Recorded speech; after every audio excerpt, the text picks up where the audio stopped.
హల్లెలూయా. ప్రభు అయినటువంటి యేసుక్రీస్తు నామమున మరి ఒక ఆదివారము మీ అందరికీ ఆహ్వానం పలుకుతూ, మరి ఇది ఒక ప్రత్యేకమైనటువంటి ఆదివారము. మరి ఇది పవిత్ర వారము, హోలీ వీక్, దానికి ప్రారంభంగా చూసేటువంటి ఒక మటల ఆదివారము, పామ్ సండే. మరి ఈ విశేషము మరి యేసుక్రీస్తు యొక్క జీవితము, ఆయన యొక్క బోధనలు మరియు ఆయన యొక్క త్యాగం గురించి ప్రతిబింబించేటువంటి ఒక వారమే ఉంటున్నది. ఇది గొప్ప ధన్యత. మరి ఈ విధంగా మరి కూడి మరి దేవుణ్ణి ఆరాధించడము అన్నటువంటిది మరి దేవుడు ఇచ్చినటువంటి ఒక కృప అయి ఉంటున్నది. మరి ఈ ఆరాధనను మరి ప్రార్థన ద్వారా మనం ప్రారంభించుకుందాం. మన మధ్యలో ఉన్నటువంటి పేరి సిస్టర్ గారు వచ్చి మన ప్రార్థనలో నడిపిస్తారు. ప్రార్థించుకుందాం.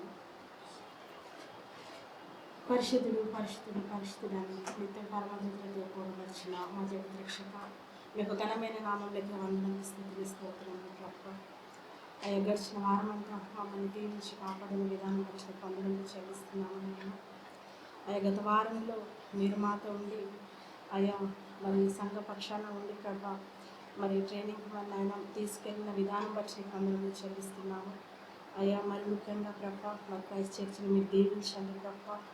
నూతన కుటుంబాలను, నూతన ఆత్మలను మీరు నడిపించమని అడుగుతున్నాము నాయన. ఎందరైతే బిడ్డలు ప్రభా మన ఆయన లైవ్లో మరి చూస్తూ ఉన్నారో, ఇళ్ళల్లో ఉండి ప్రభా వాడిని మీరు ఒకసారి దర్శించమని అడుగుతున్నాము నాయన.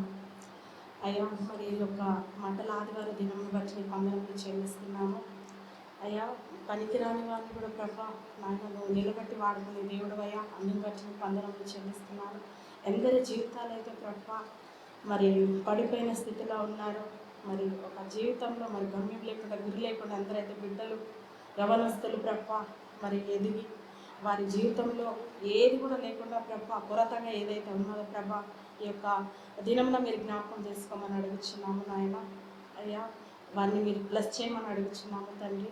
వాక్యంతో మా అందరితో మీరు మాట్లాడమని అడుగుతున్నాము నాయన. ప్రతి ఒక్కరిని మీరు తాకమని అడుగుతున్నాము నాయన. ఈ దినంలో జరగబోయే ప్రభా ఆదివారం అంతట్లో ప్రభా ప్రార్థన అంతట్లో మీరు ఉండమని అడుగుతున్నాము. పాటల్లో మీరు ఉండండి అయ్యా, విజ్ఞాపనలో మీరు ఉండండి, ఆరాధనలో మీరు ఉండమని అడుగుతున్నాము నాయన. అయ్యా, వస్తున్నటువంటి బిడ్డలను ప్రభా మీరు మార్గ మధ్యలో ఉండి క్షేమంగా మీరు మా మధ్యలోకి నడిపించమని అడుగుతున్నాము నాయన. అయ్యా, ఇంకా ప్రభా సంఘ బిడ్డలందరితో మీరు మాట్లాడమని, అందరి కుటుంబాలను మీరు దీవించమని నాయన.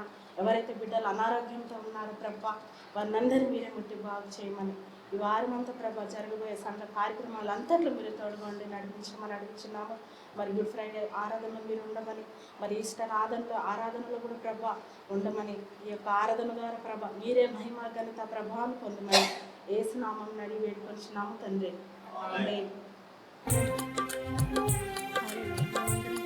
ఆశ్చర్యమైన ప్రేమ అనే పాట పాడుతున్నామండి.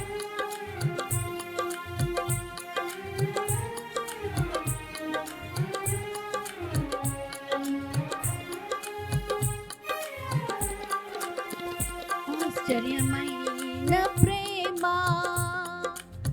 కల్వారిలోని ప్రేమ, మరణము కంటే బలమైన ప్రేమది, నన్ను కయించే నీ ప్రేమ. మరణము కంటే బలమైన ప్రేమది, నన్ను జయించే నీ ప్రేమ. ఆశ్చర్యమైన ప్రేమ, పరమును వీడిన ప్రేమ, జలలో పాపిని వెదకిన ప్రేమ. పరమును వీడిన ప్రేమ, జలలో పాపిని వీడినదే. నన్ను కరుణించి ఆదరించి సేద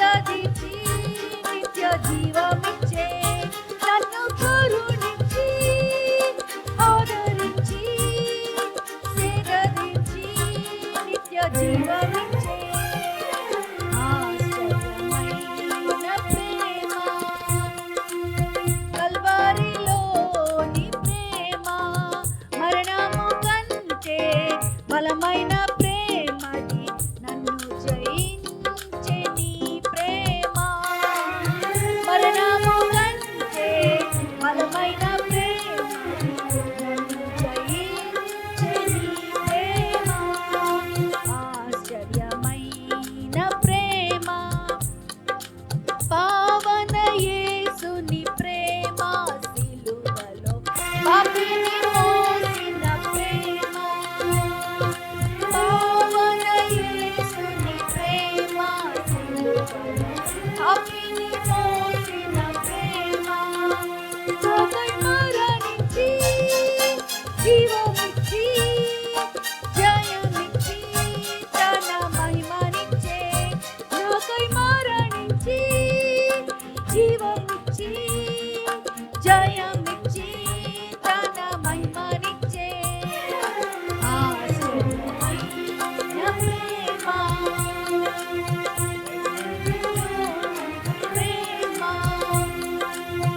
మరణము కంటే బలమైన ప్రేమ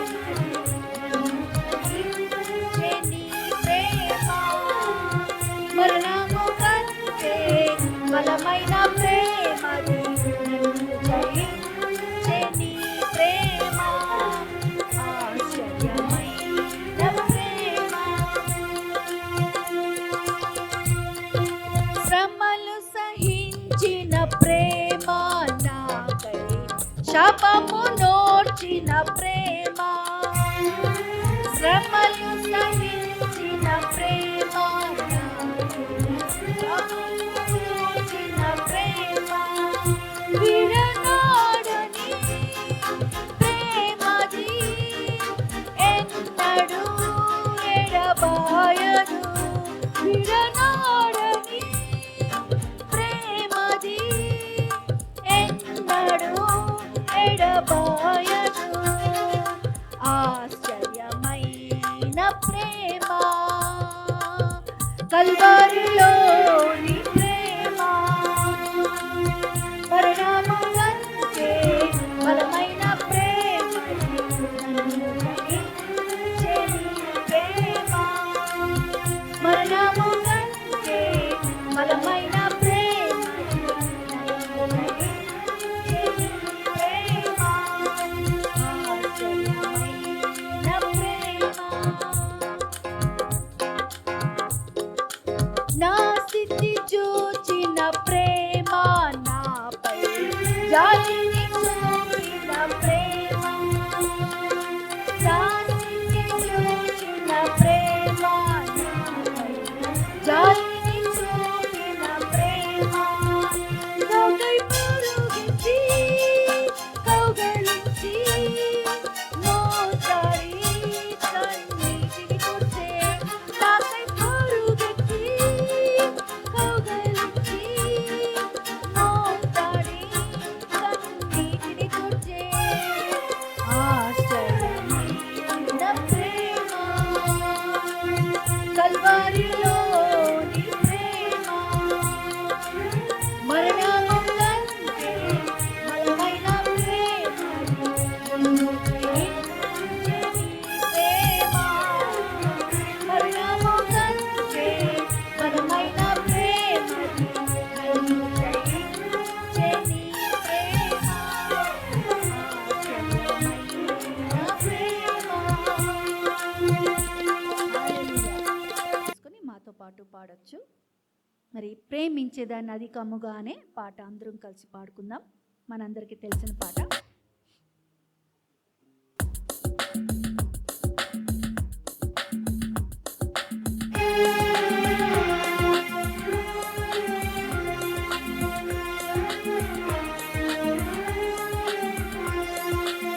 ప్రేమించేదాన్ని అధికముగా ఆరాధితున్ ఆశక్తితో ప్రేమించేదన్ అధికముగా ఆరాధితున్ ఆశక్తితో నిన్ను పూర్ణ మనసుతో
మహోన్నతుడు. హోసానా హోసానా హోసానా మహోన్నతుడు. దేవుని నామము ఉన్నత నామము. కృతజ్ఞతాస్తుతులు నీకే. హోసానా మహోన్నతుడు. కీర్తి కీర్తి కీర్తి కీర్తి రారాజుకి.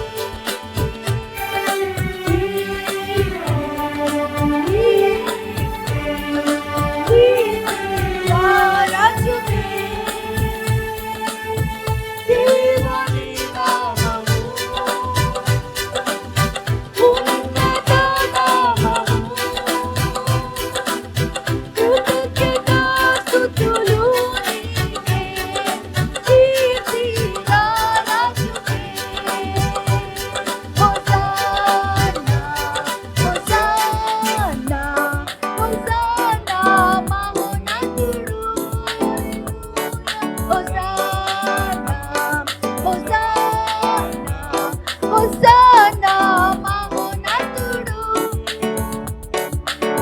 దేవుని నామము ఉన్నత నామము. కృతజ్ఞతాస్తుతులు నీకే. హోసానా మహోన్నతుడు. కీర్తి కీర్తి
జీవం నా సర్వం అనే పాట అందరం కలిసి పాడుకుందామండి. వారికి స్తోత్రం స్తోత్రం.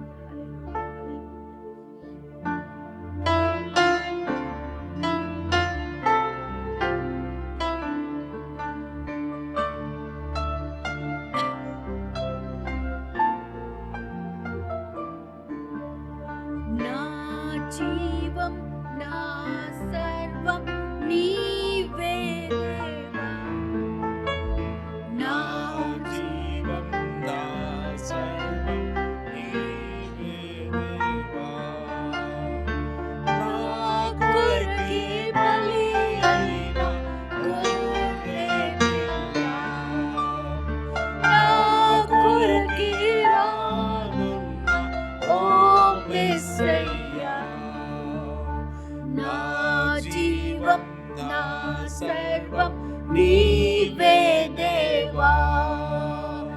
నా జీవం నా సర్వం నీవే దేవా. తప్పిపోయిన నన్ను వెదకి రక్షించి మంచి కాపరివై నాదే ప్రాణమిచ్చితివే. తప్పిపోయిన నన్ను వెదకి రక్షించి మంచి కాపరివై నాకై ప్రాణమిచ్చితివి. ఏమి ఇవ్వగలను నీ ఎడలి నీ ప్రేమకై. విరిగి నలిగిన హృదయమే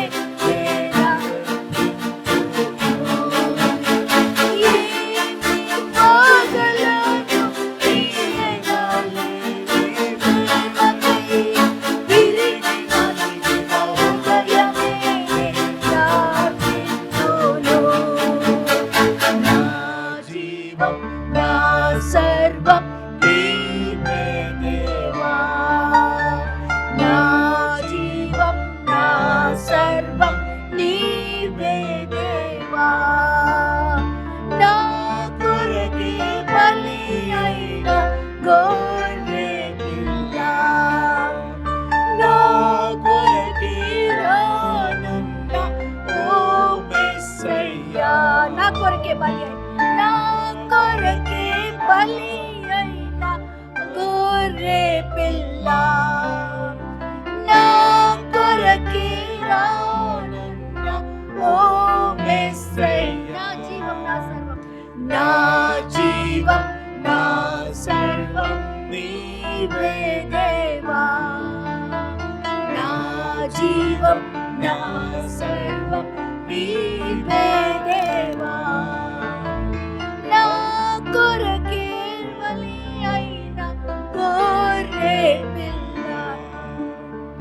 నా కొరకే రానున్న ఓ మెస్సయ్యా. నా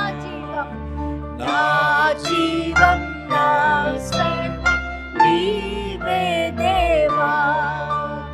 నా జీవం నా సర్వం నీవే దేవా. నీవే నీవే నీవే దేవా. నీవే నీవే నీవే దేవా. నీవే నీవే దేవా. నీవే నీవే నీవే దేవా. నా జీవం నా సర్వం నీవే దేవా. నా జీవం నా సర్వం నీవే దేవా. ప్రభువానికి స్తోత్రం తండ్రి. మనమందరం అదే విధంగా కొన్ని క్షణాలు దేవుని స్తుతిద్దామండి. మనమందరం దేవుని సన్నిధిలో ఉన్నాం. ఇదిగో మన మధ్యలో యేసయ్య ఉన్నారు, ప్రభు ఉన్నారు, మన తండ్రి అయిన దేవుడు మన మధ్యలో ఉన్నాడు. కాబట్టి మనం ఆయన్నే తలుచుకుంటూ కొన్ని క్షణాలు ప్రార్థన చేద్దాం. ఇదిగో మట్ల ద్వారం మరి యెరూషలేములో ప్రభు వెళ్తుండగా, ప్రభా నైనా మీరు ఎలాగైతే జయం పొందారో ప్రభా, కష్టాలన్నీ ఎదుర్కొని వెళ్ళారు కదా. మిమ్మల్ని వెళ్ళొద్దు అని చెప్పినా కానీ మీకు తెలుసు ప్రభా, మీ ప్రణాళిక పట్ల మా ఎడల ప్రేమ ఉన్న ప్రణాళిక ప్రభా. నైనా మరణించటాకు ప్రభా నువ్వు నీ ఆ శ్రమలన్నీ ఎదుర్కొంటా వెళ్ళావు. అలాగే ప్రభా మేము ఎన్ని శ్రమలు ఎదుర్కొన్నా ప్రభా మాకు జయం ఇస్తానని వాగ్దానం ఇస్తున్నావు తండ్రి. మేము ఎన్ని కష్టాలు ఎదుర్కొన్నా కానీ నీవు మాతో ఉన్నావు ప్రభా. ఆత్మరూపంలో మాతో ఉండి, ఇమ్మానుయేలు దేవ మాతో ఉండి మేము కష్టాలు ఎదుర్కోవటానికి మాకు శక్తినిస్తున్న దేవానికి స్తోత్రం. అందరం కలిసి స్తుతిద్దాం. మన హృదయాంతరంగంలో నుంచి ఆయన స్తుతిద్దాం. మరి మనం ఆరాధన చేయడానికి వచ్చాం కాబట్టి నిజమైన ఆరాధన, మన బలమంతటితో ఆయన్ని ఆరాధిస్తాం, మన శక్తి అంతటితో ఆయన్ని ఆరాధిస్తాం. మన హృదయాంతరంగం నుంచి ప్రేమించి ఆరాధిస్తాం. నిజమైన దేవుడు, సజీవమైన దేవుడు మనతో ఉన్నాడు కాబట్టి మనమందరం ఆరాధిస్తాం. మరి మనకు వాగ్దానం ఇచ్చారు, ఆయన దెబ్బల వలన మనమందరం స్వస్థత నొంది ఉన్నామని చెప్పిన దేవుని స్తుతిస్తాము. ఇదిగో తన రక్తం వలన, తన ఆయన దెబ్బలు మన కోసం తిన్నారు. ఆయన దెబ్బల వల్ల మనమందరం స్వస్థత నొందినాము. అలాగే స్వస్థపరచు యెహోవాని నేనే అని చెప్పిన దేవుని మనం స్తుతిస్తాం. ఇప్పుడే మనమందరం ఏకాత్మతో ఏక మనసుతో దేవుని స్తుతిస్తాం. అందరం కలిసి స్తుతిస్తాం. మన సంఘంలో కానీ మన కుటుంబాల్లో కానీ ఎవరు అస్వస్థత గురి అవ్వకూడదు, ఎవరు అస్వస్థతతో ఉండకూడదు, మరి అనారోగ్యతతో ఉండకూడదు, వీక్నెస్తో ఉండకూడదని ప్రార్థన చేద్దాం. అందరం కలిసి అందరు కుటుంబాల కోసం ప్రార్థన చేద్దాం. అందరూ కుటుంబ సభ్యుల కోసం ప్రార్థన చేద్దాం. అందరూ బలపరిచి లేచి నిలబడాల. యెహోవా దేవుడు మన దేవుడు, యెహోవా రాఫా అయిన దేవుడు, మన స్వస్థపరిచే దేవుడు, మనల్ని స్వస్థపరుస్తున్నాడని వాగ్దానం ఇచ్చిన దేవుడు. ఇప్పుడే ఆ వాగ్దానం ఎత్తిపట్టి ప్రార్థన చేద్దాం. అలాగే మనకేమైతే ఆర్థిక సమస్యలు ఉన్నాయో అన్నీ తీర్చమని ప్రభు సమృద్ధి కలిగి చేసే దేవుడు. 12 గంపలు మిగిల్చి ప్రభా నీవు మహిమ పొందావు కదా, అలాగే మా దగ్గర కూడా సమృద్ధినివ్వమని ప్రార్థన చేద్దాం. ఇదిగో మన దేవుడు సిగ్గుపరచడు, మనల్ని తలెత్తుకునేలాగా మనల్ని చేస్తాడు. మనమందరం ఆయన బిడ్డలం కాబట్టి మన ఆర్థిక పరిస్థితుల కోసం ప్రార్థన చేద్దాం. అవును, మన చుట్టుపక్కల మన దేశంలో మన ప్రాంతాల్లో సిచ్యువేషన్ ఏం బాగాలేదు.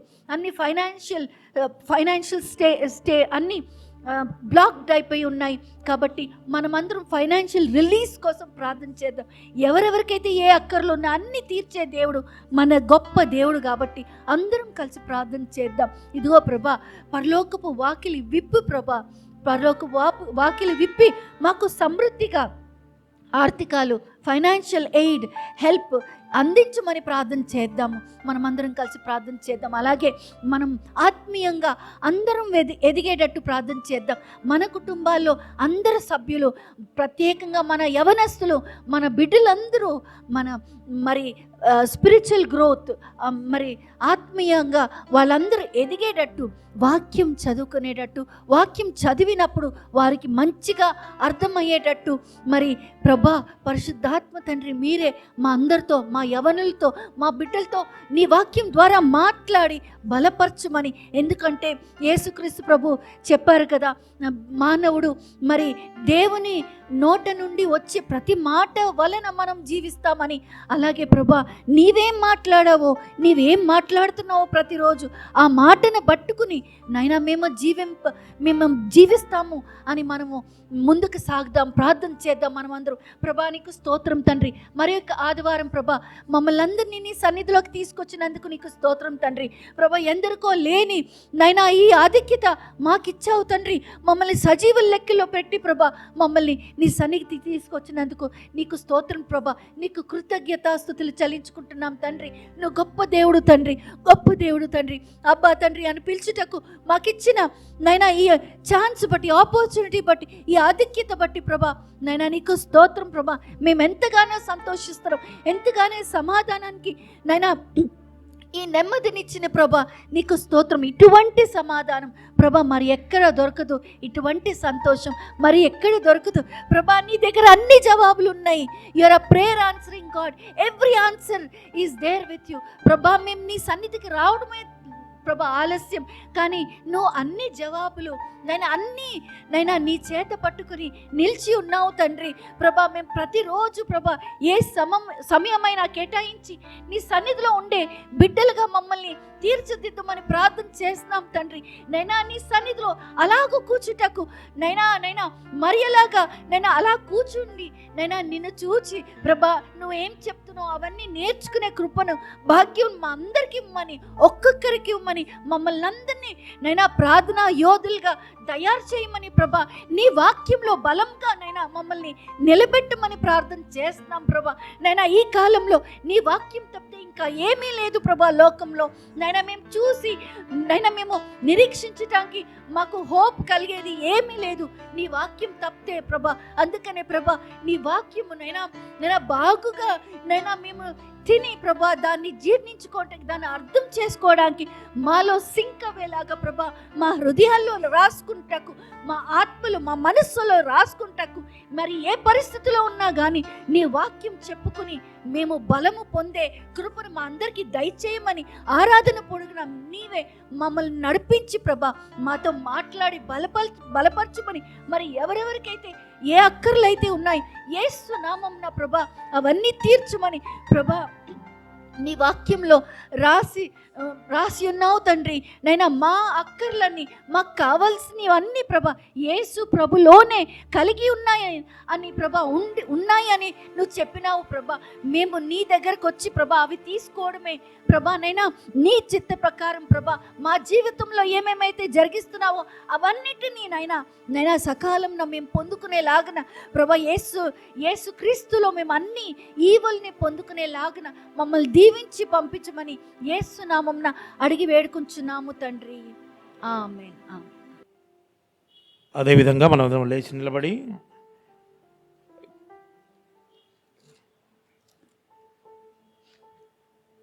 కీర్తన గ్రంథము 79వ అధ్యాయము 79వ అధ్యాయము ఉత్తర ప్రత్యుత రీతిగా మనం చదువుకుందాం.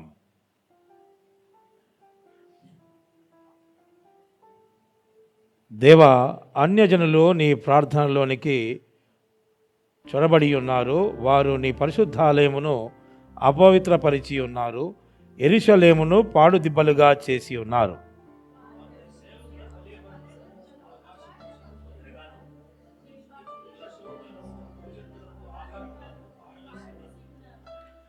ఒకడు నీళ్లు పోసినట్లు యెరూషలేము చుట్టూ వారి రక్తము పారబోసి ఉన్నారు. వారిని పాతిపెట్టు వారు ఎవరునూ లేరు.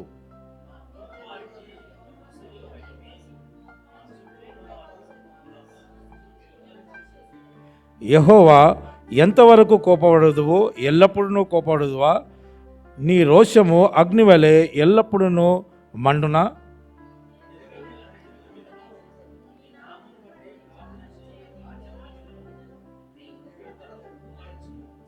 వారు యాకోబు సంతతిని మింగివేసి ఉన్నారు. వారి నివాసమును పాడు చేసి ఉన్నారు.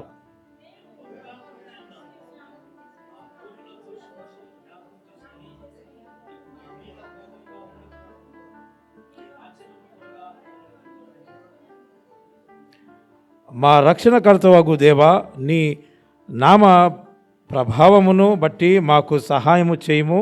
నీ నామమును బట్టి మా పాపములను పరిహరించి మమ్మను రక్షింపుము.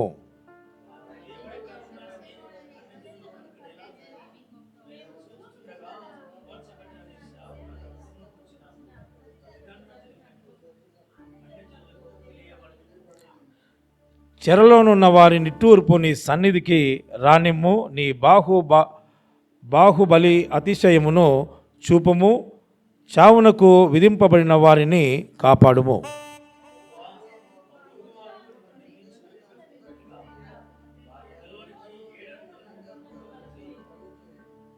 చివరి వాక్యం మనందరం కలిసి చదువుకుందాం. అప్పుడు నీ ప్రజలను మీ మంద గొర్రెలమై మేము సదాకాలము నీకు కృతజ్ఞతాస్తుతులు చెల్లించదము. తరతరముల వరకు నీ కీర్తిని ప్రచురపరిచెదము. దేవుడి కొద్ది వాక్యమును దీవించును గాక. దయచేసి మనందరం కూర్చుందాం.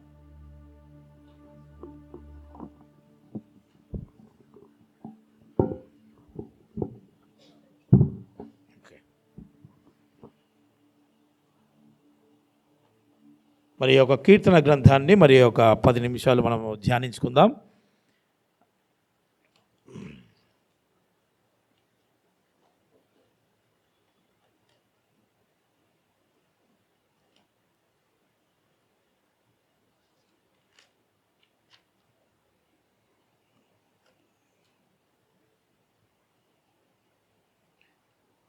మరి 79వ అధ్యాయము మరి నార్మల్గా ఏంటంటే ఈ కీర్తన గ్రంథంలో మనకు అన్ని కీర్తనలు అర్థం కావండి. ఎందుకంటే ఈ కీర్తన గ్రంథాల్లో కొన్ని ఏంటంటే భయంను కలుగజేస్తూ ఉంటాయి. కొన్ని సంతోషాన్ని చూపిస్తూ ఉంటాయి. ఉదాహరణకి మనము 23వ కీర్తన తీసుకుంటే అది ఎన్నోసార్లు చదవాలనిపిస్తుంది. కొన్ని కీర్తనలు మనం చూడకుండా వాటిని దాటేస్తూ ఉంటాం దీనిలో. అంటే నేను చెప్పడం ఏంటంటే, ఇది నా మొదటి దశలో నేను ఆ విధంగా చేసేవాడిని. అంటే మనకు నచ్చినటువంటి వాక్యాన్ని చదువుకోవడము, నచ్చినటువంటి దాన్ని ముందుకు దాటేయడం. సో ఆ విధంగా ఈ కీర్తన గ్రంథాన్ని నేను ధ్యానించాలన్నటువంటి ఆలోచన కలిగినప్పుడు ఈ కీర్తన గ్రంథము 79వ అధ్యాయము ఇలా ఉంటుందని నాకు తెలియదు. అది చూడంగానే సరే నేను దేవుడితో ప్రార్థించి దేవా దీన్ని ధ్యానిస్తూ ఉన్నాను, మీరే మాట్లాడాల. ఎందుకంటే అన్ని కీర్తనలు మనకు అర్థం కావు కాబట్టి. సో ఈ కీర్తన గ్రంథంలో మనం చూస్తే మొదటి యోహాను పత్రిక 5వ అధ్యాయంలో మనం చూసినట్టయితే అక్కడ నీళ్ళు, రక్తము, ఆత్మ ఈ మూడింటివి ఏకీభవించి ఉన్నవి అన్నటువంటి మాట మొదటి యోహాను పత్రికలో ఉన్నది.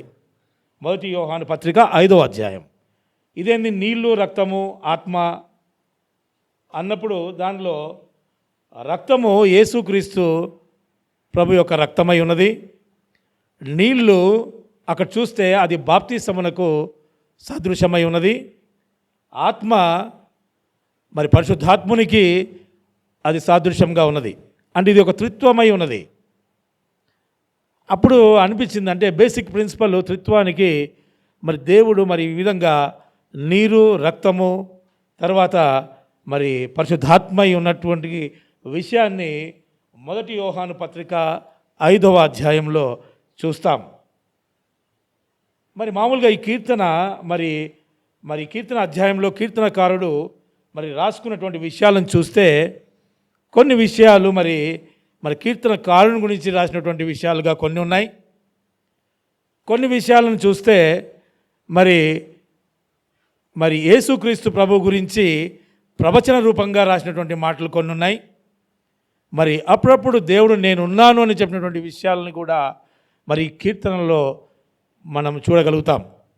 కాబట్టి దీని ఉద్దేశము ఒక్కోసారి మనకి ఏమనిపిస్తుంది అంటే, ఈ యొక్క అధ్యాయము చదివినప్పుడు పాత నిబంధనలో ఇజ్రాయిల్ ప్రజలకు జరిగినటువంటి ఆ యొక్క శ్రమ దాని విషయమై దేవుడు మాట్లాడుతున్నాడా అన్నట్టుగా ఉంటాయి.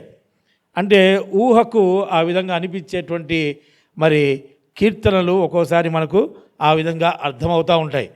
కానీ పాత నిబంధన యాక్చువల్గా ఏంటంటే, ఆ పాత నిబంధన మొత్తం కూడా అది సంపూర్ణమైనటువంటిది కాదు. అది సంపూర్ణమైనటువంటిది కాదు. ఎప్పుడైతే నూతన నిబంధనను దానికి జతపరిచిన తర్వాత అది పరిపూర్ణమైనట్టుగా మనం చూస్తూ ఉన్నాం. కాబట్టి ఈ యొక్క ఉద్దేశాన్ని పరిపూర్ణతలో మనము దాన్ని చూసినట్టయితే దాని యొక్క అర్థము వేరు.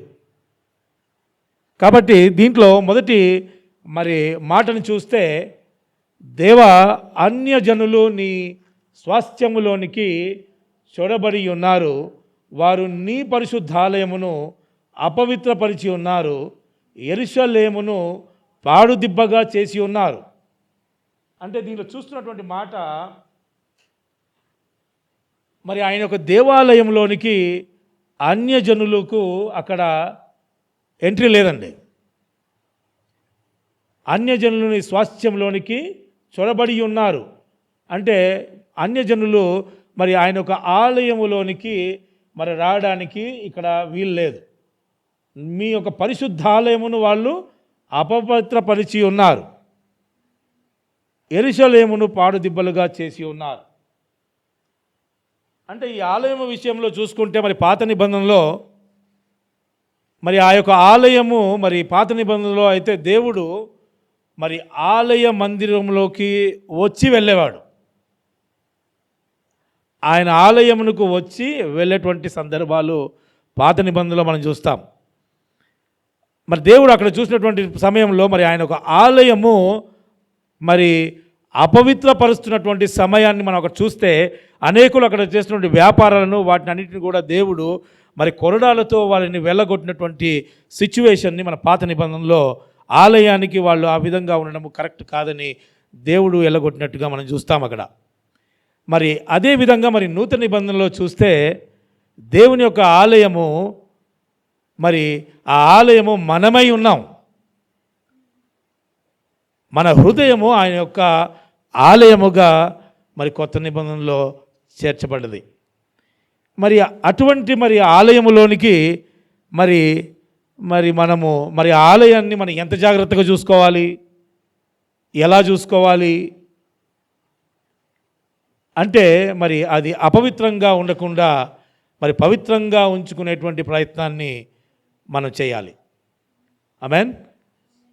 సో ఒకవేళ దాన్ని అపవిత్రపరిచే విధంగా దాన్ని చూసుకుంటే మరి వాక్య భాగ్యంలో 2, 3, 4, 5 అధ్యాయాలను చూస్తే ఆ 2, 3, 5 అధ్యాయాల్లో ఏముంటుంది అంటే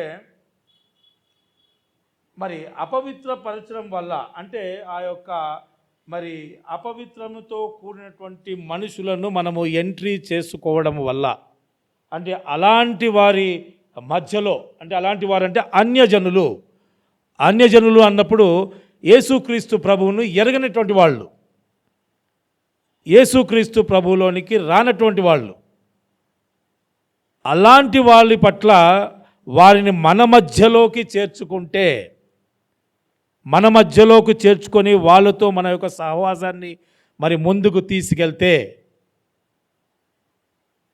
మరి ఆ మాటల్లో దేవుడు మరి 2, 3, 4 మరి వాక్యాల్లో చూస్తే అలా చొరబడే వారిని ఎవరైతే మనం చేర్చుకుంటామో వారి పట్ల దేవుడు కోపపడుతున్నట్టుగా 5వ అధ్యాయంలో చూస్తాం. 5వ వాక్యంలో ఆయన కోపపడుతూ ఉన్నాడు. కాబట్టి ఆయన ఆలయము అయినటువంటి మన హృదయములోనికి ఇలా అన్యజనులు అంటే యేసుక్రీస్తు ప్రభుని ఎరగనటువంటి వ్యక్తులు అలాంటి వారి పట్ల అంటే అలాంటి ఆలోచనలు కూడా తీసుకోవచ్చు. క్రైస్తవులమైనప్పటికీ కూడా మనము అప్పుడప్పుడుగా ఎట్లా చేస్తామంటే అన్యజనుల ఆలోచనలు కలిగి ఉంటాం. అంటే యేసుక్రీస్తు ప్రభు లేనటువంటి ఆలోచనలు కలిగి ఉంటాం. అలాంటప్పుడు దేవుడు కోప్పడతాడు. అది 5వ వాక్యంలో ఉన్నది. అదేవిధంగా 6వ వాక్యంలో మరి 6వ వాక్యము, 7వ వాక్యము, 8వ వాక్యము మరి 7వ వాక్యం వరకు చూసినా కూడా మరి ఆ విధంగా చొరబడినటువంటి వారిని మనం ఏర్పాటు చేసుకోవడం వల్ల ఎటువంటి బాధలు ఎటువంటి ఇబ్బందులకు దేవుడు గురి చేస్తాడంటే కంప్లీట్గా కృంగిపోయేటువంటి పరిస్థితి.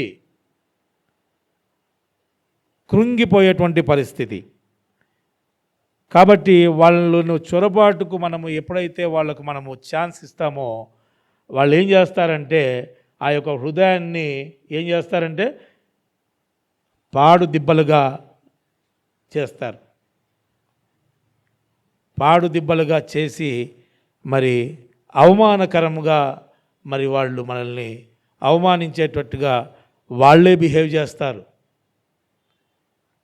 వాళ్ళు నవ్వులాడుకుంటారన్నట్టు. అంటే వాళ్ళు ఏమనుకుంటారంటే ఎప్పుడైతే మనము దేవుణ్ణి విసర్జించి ఎప్పుడైతే మనము ఆ విధమైనటువంటి జీవితాన్ని మనము కలిగి ఉండేటువంటి ప్రయత్నంలో మనము అనేకమైనటువంటి ఇబ్బందులకు గురి అవుతున్నప్పుడు వాడు నవ్వుతాడు.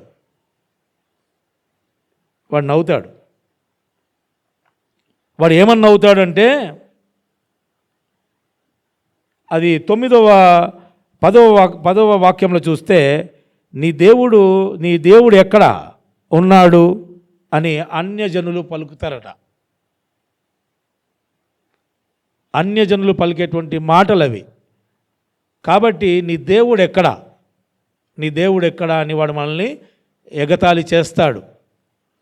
కాబట్టి ఎగతాళి చేసినప్పటికీ మరి మన హృదయము ఆయన కొరకు కేవలము ఆయన కొరకు మనము ఆ డోర్స్ ఓపెన్ చేస్తే ఆయన ఏ విధంగా అయితే ఆలయములో ఉన్నటువంటి మరి ఆ చెడు క్రియలను కొరడాలతో మరి కొట్టి ఎలగొట్టినటువంటి పరిస్థితులు ఏ విధంగా అయితే దీనిలో పొందుపరిచి ఉన్నాయో అదేవిధంగా ఈ మధ్య ఇప్పుడు మనకు దేవుడు మన హృదయాల్లో ఉండాలని ఆశపడుతున్నప్పుడు వీ షుడ్ వెల్కమ్ హిమ్. మనం ఆయన హృదయాన్ని ఓపెన్ చేసి ఆయన్ని వెల్కమ్ చేయాలి. ఆ వెల్కమ్ చేసినప్పుడు దేవుడు ఆ క్రియ చేస్తాడు. కొరడాలతో కొట్టినటువంటి క్రియ జరుగుద్ది. సో అలాంటి మరి అపవిత్రమైనటువంటి వాటిని అన్నిటిని కూడా ఎల్లగొట్టే ఛాన్స్ మనం దేవుడికి ఇవ్వాలి. కానీ ఈ మధ్యకాలంలో అలాంటి ఛాన్స్ ఇవ్వకుండా అనేకులు నశింపబడుతూ ఉన్నారు. మరి అదే త్రోవలోకి వెళ్తూ ఉన్నటువంటి వాళ్ళు అనేకులు ఉన్నారు. వాళ్ళు అనుకుంటారు నేను క్రైస్తవంలో కాబట్టి దేవుడు no no no no no దేవుడు ఏం చేశాడంటే యూ షుడ్ అలో హిమ్. పాత నిబంధనలో ఆయన వచ్చేవాడు, వెళ్ళిపోయేవాడు. కానీ ఇక్కడ యూ షుడ్ అలో హిమ్. నువ్వు అలో చేసినప్పుడే you will get out of your problems. మనం ఎప్పుడు చూసినా we will face problems. So problems అన్నవి దేవుడు ఏమన్నాడంటే, దేవుణ్ణి కలిగినటువంటి వ్యక్తులకు ఆ problem is nothing when you allow him. ఆయన అలో చేయడం వల్ల ఎటువంటి ప్రాబ్లం అయినా, ఎటువంటి పరిస్థితి అయినా అది 100%గా అది మరి క్లియర్ అవుతుందని చెప్పి వాక్యము చెప్తా ఉంది. దేవుడు చెప్తా ఉన్నాడు ఆ మాటలు. కాబట్టి మనం ఆ విధంగా మరి దేవునికి మన యొక్క హృదయాలను ఇచ్చేవారిగా ఉండాలని మరి వాక్యము సెలవిస్తూ ఉంది. మరి అదేవిధంగా చూస్తే 11వ వాక్యాన్ని చూస్తే, చెరలో ఉన్నవాని నిట్టూర్పు నీ సన్నిధికి రానిమ్ము, నీ బాహుబలి అతిశయమును చూపుము, చావునకు విధింపబడిన వారిని కాపాడుము. చెరలోనున్నవాని నిట్టూర్పు. చెరలో ఉండడం అంటే దెర్ ఇస్ నో ఎస్కేప్. చెర ఎస్కేప్ లేదు. ఇంకా అన్ని వైపుల నుంచి ఇట్ ఈస్ కవర్డ్. అన్ని వైపుల నుంచి కవర్డ్. అప్పుడు ఏం చేయాలని చెప్తున్నాడంటే, నిట్టూర్పు నీ సన్నిధికి రానిమంటే, నిట్టూర్పు అంటే నీ యొక్క ప్రలాపన అంటే ప్రార్థన, నిట్టూర్పుతో కూడినటువంటి ప్రార్థన. అలాంటి ప్రార్థన మీకు చేయడం వల్ల ఆ చెర నుండి ఆయన యొక్క బాహుబలి అతిశయము చొప్పున మనము కాపాడబడతామని చెప్పి దేవుడు ఇక్కడ సెలవిస్తూ ఉన్నాడు. సో మనము ఆయన్ని ఆహ్వానించడము వల్ల మనకు జరిగేటువంటి ఒక గొప్ప క్రియ. మనం ఇంకా ఏవేవో ట్రై చేస్తాం, రకరకాలుగా ట్రై చేస్తుంటాం. ఎవరి వలే? అన్యజనుని వలే. వాడు అట్లాగే ప్రయత్నం చేస్తుంటాడు, వాడు నాశనం అయిపోతాడు. కానీ ఇక్కడ ఏంటంటే, మనకు దేవాది దేవుడు అయినటువంటి దేవుడు, ఈ సృష్టికర్త అయినటువంటి దేవుడు, రాజులకు రాజైనటువంటి దేవుడు, మన పక్షాన ఉన్నటువంటి దేవుడు, మరి ఆయన్ని మనం ఎరిగి ఉండి కూడా we know about his strength, అన్నీ తెలిసి కూడా మరి ఆయన పక్కకు పెట్టేస్తున్నాం. అన్నీ తెలిసి కూడా మరి ఈ దినమున మరి మనమందరము కూడా మరి దేవుడు మరి మనతో మాట్లాడుతున్నటువంటి మాట ఏంటంటే, నేనున్నాను, ఐ యామ్, నేను తప్ప మీకు ఎవరు లేరు అన్నటువంటి మరి యొక్క మరి వాక్య సందేశము మరి దేవుడు వాక్యం ద్వారా మాట్లాడుతూ ఉన్నాడు. కాబట్టి మనమందరము ఎక్కడ ఏ విధమైనటువంటి పొరపాట్లు ఒకవేళ చేసి ఉంటే, this is the right time that you should open your hearts. మీ యొక్క హృదయాలను దేవుని కొరకు ఓపెన్ చేయాలి. చేసినప్పుడు then you can see the things and miracles in your life. So దేవుడు ఆ విధంగా నేను చేస్తానని చెప్పి మరి వాక్యంలో చెప్తా ఉన్నాడు. సో ఆ విధంగా మరి ఆయన్ని మనము అలో చేయడం వల్ల 12వ వాక్యంలో, ప్రభువా నా పొరుగువారు నిన్ను నిందించి నిందకు ప్రతిగా వారి ఎదలోనికి 7 అంతలు నింద కలుగ చేయును. ఎవడైతే నీ దేవుడు వారి దేవుడు ఎక్కడ ఉన్నాడని అన్యజనుడు అడుగుతాడు. మన దేవుడు కనబడడు. అన్యజన దేవులు రకరకాలుగా కనబడతారు. వాడదే అనుకుంటాడు కనిపించేదే ఇదే దేవుడని. కానీ మన దేవుడు కనిపించినటువంటి దేవుడు, అద్భుతమైనటువంటి దేవుడు, ఆశ్చర్యకరుడు. కాబట్టి మరి ఆ విధంగా మరి దేవుణ్ణి మనం అలౌ చేస్తే ఆయన ఏం చేస్తున్నాడంటే, ఎవడైతే మనను నింద పాలు చేయాలనుకున్నటువంటి వాని పట్ల 7 నింద, 7 అంతులు 7 times. అంటే ఎంత గొప్ప మనకి ఆ యొక్క స్ట్రెంత్ అండి. కాబట్టి మరి మనము 13వ వాక్యాన్ని చూస్తే, అప్పుడు నీ ప్రజలము నీ మంద గొర్రెలము నైన మేము సదాకాలము నీకు కృతజ్ఞతలు చెల్లించెదము, తరతరముల వరకు నీ కీర్తిని ప్రచురము చేయదము. అంటే మనము ఎప్పుడైతే మనం మన యొక్క దేవుణ్ణి మరి ఆయన హృదయానికి మనం హృదయం ఓపెన్ చేసి ఆయన్ని మనం వెల్కమ్ చేసినప్పుడు, అప్పుడు అని రాయబడి ఉంది, నీ ప్రజలము అని ఏమంటున్నాడు, దేవుని ప్రజలమని అంటున్నాడు. మనం ఆయన ప్రజలమై ఉన్నాం. ఇంకేమంటున్నాడు ఆయన, మనం ఆయన మంద గొర్రెలము అని అంటున్నాడు. మంద గొర్రెలము అని అంటే మనం చూస్తాం మందల గురించి వాక్యంలో, చిన్న మంద భయపడకుము అని ఎన్నిసార్లు చూసినా చిన్న మంద గురించే మాట్లాడుతూ ఉన్నాడు. చిన్న మంద భయపడకుము అని అనుకున్నప్పుడు నేనేంది అంటే, దేవుడు నాకు తలంపులో ఏమిచ్చాడంటే, చిన్న మంద అంటే ఇట్స్ స్మాల్ అంటే అది ఇరుకుతో సంబంధమైనటువంటిది. ఇరుకు మార్గంలోకి ప్రవేశించడము అందరికీ కుదరదండి, అది కొందరికే. కాబట్టి మరి ఆ యొక్క విశాలమైనటువంటి మరి ఏరియాస్ కూడా చూస్తాము.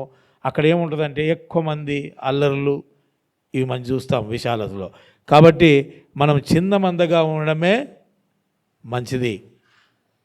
కాబట్టి మరి ఇక్కడ మరి మాట్లాడుతున్నటువంటి మాట ఏంటంటే, ఆయన యొక్క మందిరము ఏదైతే ఉన్నదో, ఆయన యొక్క మందిరము అనేటువంటిది ఈ 4 గోడల మధ్యలో మాట్లాడేటువంటి మాటలు, నేర్చుకున్నటువంటి మాటలు మరి మనకు క్రైస్తవులుగా అంటే ఎవరైతే క్రీస్తును ఎరిగినటువంటి వారు మరి ఈ యొక్క మందిరమునకు వచ్చి అక్కడ మనం ఏమవుతామంట, తరబీదు పొందేటువంటి స్థలమై ఉన్నది.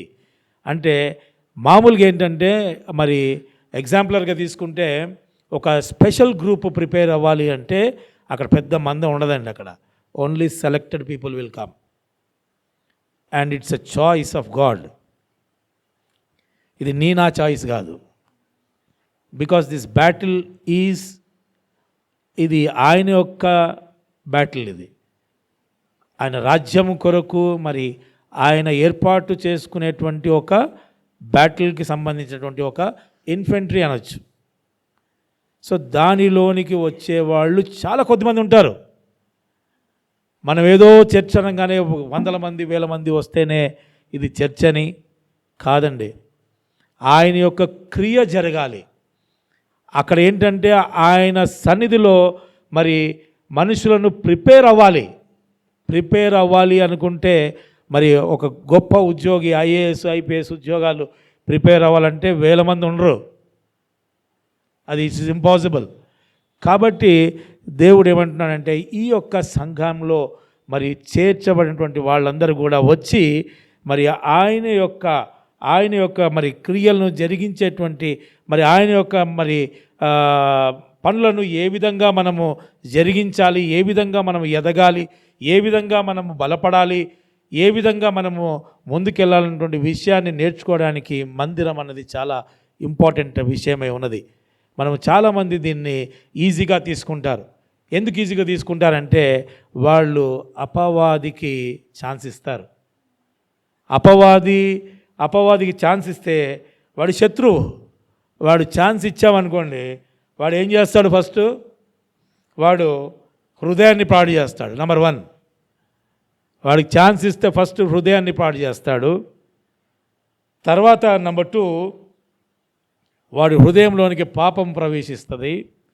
మూడవది ఆయన ఏం చేస్తాడంటే మరి ఆ విధంగా దేవుని పనుల విషయమై, తలంపుల విషయమై రకరకాలుగా మాట్లాడడం ప్రయత్నం చేస్తాడు. ఏముందిలే మరి ఈ వారం చర్చికి ఎందుకు వెళ్తావు అంటాడు. ఏం అవసరంలే పోవడం ఎందుకని అంటాడు. మొదటి వారం పోతే సరిపోతుందిలే అని అంటాడు. లేదంటే పండుగ వచ్చినప్పుడు వెళ్తే సరిపోతుందని అంటాడు. అంటే వాడు రకరకాలుగా మాట్లాడతాడు. వాడు మాట్లాడమే కాదు, వాళ్ళ ద్వారా చుట్టుపక్కల వాళ్ళని కూడా ప్రభావితం చేసే ప్రయత్నం చేస్తాడు. So when you are love him, దేవుడు ఇలాంటి వాటి అన్నిటిని కట్టడి చేస్తాడు. సో మనము ఆ కట్టడి చేసే వాళ్ళలో ఉన్నామా, లేదా మనము అటు ఇటు వెళ్ళిపోయేవాడుగా ఉన్నామా అన్నది మరి ఈ సాయంకాల సమయంలో మనం అందరం కూడా చెక్ చేసుకోవాల్సినటువంటి అవసరం ఉన్నది.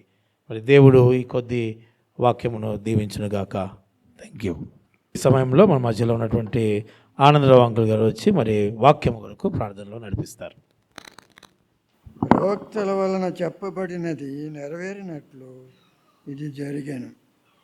ఏంటి జరిగిందంటే, మట్టలాది వారం యేసుప్రభు వారు యెరూషలేముకి వెళ్ళేటప్పుడు ఏం జరిగింది, ఎలా జరిగింది అనేది జకర్యా ప్రవక్త 9వ అధ్యాయము 9వ వచనంలో అది వ్రాశారు. అది ఇందులో ఉన్న వచనాలే అన్నీ చదవను నేను. అంటే మట్లాది వారం ఎందుకు జరుగుతుంది అన్నది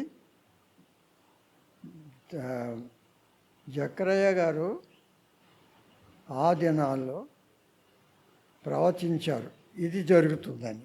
అలా జరుగుతుంది. ఏంటంటే రాజుగా వెళ్తున్నాడు అక్కడికి యేసుప్రభు వారు. రాజుగా వెళ్తున్నాడు అంటే మరి మహారాజులకి రాజుగా వెళ్తున్నాడు అంటే సింహాసనం మీద కూర్చోబెట్టడానికి ఘనంగా తీసుకెళ్తారు. అదన్నమాట డిఫరెన్స్. ఈయన ఘనంగా తీసుకెళ్తున్నారు కానీ గార్ధబొమ్మ మీద ఎక్కి వెళ్తున్నాడు. వాళ్ళైతే రథాల మీద గుర్రాల మీద వెళ్ళేవాడు రాజులు. అంటే అంత వినయంగా తగ్గుదల రోజు. అయితే ఎలాగా ప్రవచనం నెరవేరిందంటే, రాజులు తీసుకెళ్ళే ఘనంగా ఆ రాజుని తీసుకెళ్ళే పద్ధతిని యేసుప్రభు ఒక రాజుగా తీసుకెళ్లే పద్ధతి వేరేగా ఉంది. యేసుప్రభు వారిని తీసుకెళ్ళేటప్పుడు ఆ ప్రవచనాన్ని బట్టి రాజులకు ఆ విధంగా తీసుకెళ్ళేటప్పుడు వాళ్ళు పాటలు పాడుతూ అన్నీ చక్కగా వాయిద్యాలు చేస్తూ వెళ్ళేవారు కనుక వీళ్ళు కూడా హోసన్నా హోసన్నా పాటలు పాడుతూ రాజుగా యెరూషలేముకి తీసుకెళ్లే ముందు యేసుప్రభు వారు అక్కడ బేత్పగే దగ్గరికి వెళ్ళినప్పుడు ఆ శిష్యులు చెప్పాడు, అక్కడ గాడిద పిల్ల ఉంటుంది తీసుకురండి అంటే వాళ్ళు తీసుకురావడానికి వెళ్ళారు. ఆ ప్రవచనం ఇప్పుడు నెరవేరిందని మత్తయి సువార్త 21వ అధ్యాయము 1వ వచనం నుంచి ఆ విషయాలు రాశారు. చిన్న ప్రార్థన చేసుకుందాం. మహాప్రేమ గల తండ్రి, కృపగల తండ్రి, జాలి గల తండ్రి, మా ఎడల నీవు చూపుతున్న మహా ప్రేమను బట్టి నీకు వందనాలు చెల్లిస్తున్నాం. ప్రభువా, మేము ఈ దినము మట్టలాది వారము ఆ సమయంలో నీవు రాజుగా యెరూషలేము నాకు దేవాలయంలోకి వెళ్తున్నప్పుడు ఏం జరిగిందో ఆ విషయాలన్నీ కూడా ప్రభా నీ వాక్యలో వివరించావు. కానీ దాని భావనలు మేము అర్థం చేసుకోలేని పరిస్థితుల్లో ఉన్నా మేము ప్రార్థనపూర్వకంగా మేము అడిగినప్పుడు మాకు దానిలో ఉన్న భావములు మర్మములు మాకు తెలియపరుస్తున్నామని కనుక నీకు వందనాలు. కనుక ప్రభా నీవు యెరూషలేము వెళ్ళి అక్కడ దేవాలయంలో ప్రవేశించి, దేవాలయంలాగా లేదు, దేవాలయం ఉంది కానీ అందులో పరిస్థితి చాలా ఘోరంగా ఉన్నది. అదొక మార్కెట్, ఒక బజార్, అమ్ముకోవడం, రకరకాల కార్యాలు అక్కడ దేవాలయంలో జరగని కార్యాలు జరుగుతున్నాయి. కాబట్టి యేసుప్రభు వారు చాలా కోపపడి వాళ్ళందరినీ చెదరగొట్టి ఆ బల్లలన్నీ పడగొట్టి అన్నీ చేసి అదంతా వారందరినీ బయటికి పంపించేశారు. అది ఇప్పుడు మనం మనం ఎలా ఉన్నామో మనం దేవాలయకి మన హృదయమే దేవాలయమైనప్పుడు మన హృదయం ఏ విధంగా ఉంది? యెరూషలేములో మొట్టమొదట స్థాపించిన పవిత్రమైన దేవాలయంలాగా ఉందా లేదా అని మేము పరీక్ష చేసుకొని మా హృదయములు మేము భద్రపరుచుకుంటకు నీవు కృప చూపమని నిన్ను బ్రతిమాలుచున్నాము. ఇప్పుడు ప్రభా నీ దాసులు ప్రభా వాక్యమును వివరించనుండగా మీరే మాకు కావలసిన వాక్యము నీ మాటలు వారితో మాట్లాడి మమ్మల్ని అందరినీ ప్రభా అర్థం చేసుకొని అన్వయించుకొని వాటిని పాటించటకును నీ రాకడకు మేము సిద్ధపడటకును మీరే మమ్మల్ని సిద్ధపరచమని ఇక్కడికి వచ్చే వారందరినీ దీవించమని ఈ మా మనవలో త్వరగా రాన్న యేసునామని అడిగి వేడుకుంటున్నాం పరమ తండ్రి, ఆమేన్. మరి ఈ సమయంలో మన మధ్యలో ఉన్నటువంటి మరి రెవరెండ్ సుందర్ జేమ్స్ గారు వచ్చి మన వాక్యంలో నడిపిస్తారు. యేసుక్రీస్తు పరిశుద్ధ నామమున ఈ సాయంకాలంలో దేవుని యొక్క సన్నిధికి చేరి వచ్చిన మీకు శుభములు తెలియజేస్తూ ఉన్నాం. Greetings you in the marvellous, wonderful and the mighty name of our Lord and saviour Jesus Christ. And also I wish you all a happy Palm Sunday. మన ప్రకరణ వాళ్ళకి చెప్పుకుందామా? Happy Palm Sunday, happy Palm Sunday. మట్లాదివారం శుభాకాంక్షలు చెప్పుకుందాం ప్రకరణ ఉన్న వారికి. ఇదొక శుభవేళ.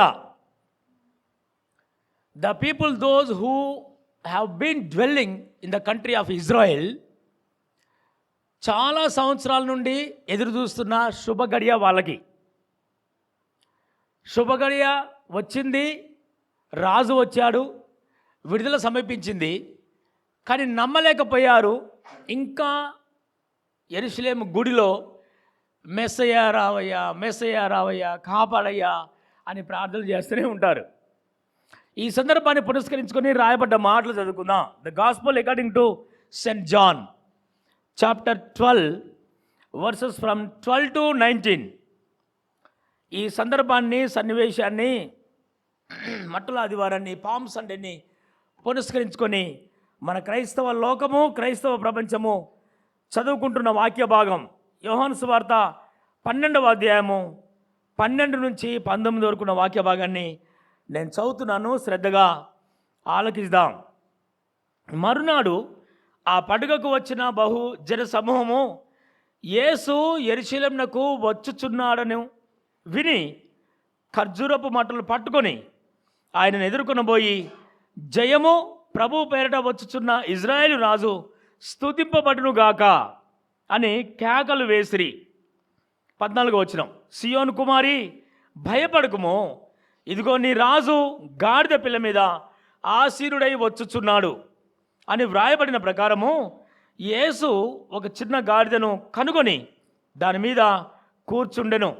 ఆయన శిష్యులు ఈ మాటలు మొదట గ్రహింపలేదు. కానీ యేసు మహిమపరచబడినప్పుడు అవి ఆయనను గూర్చి వ్రాయబడిననియు వారు ఆయనకు వాటిని చేసిరనియు జ్ఞాపకముకు తెచ్చుకొనిరి.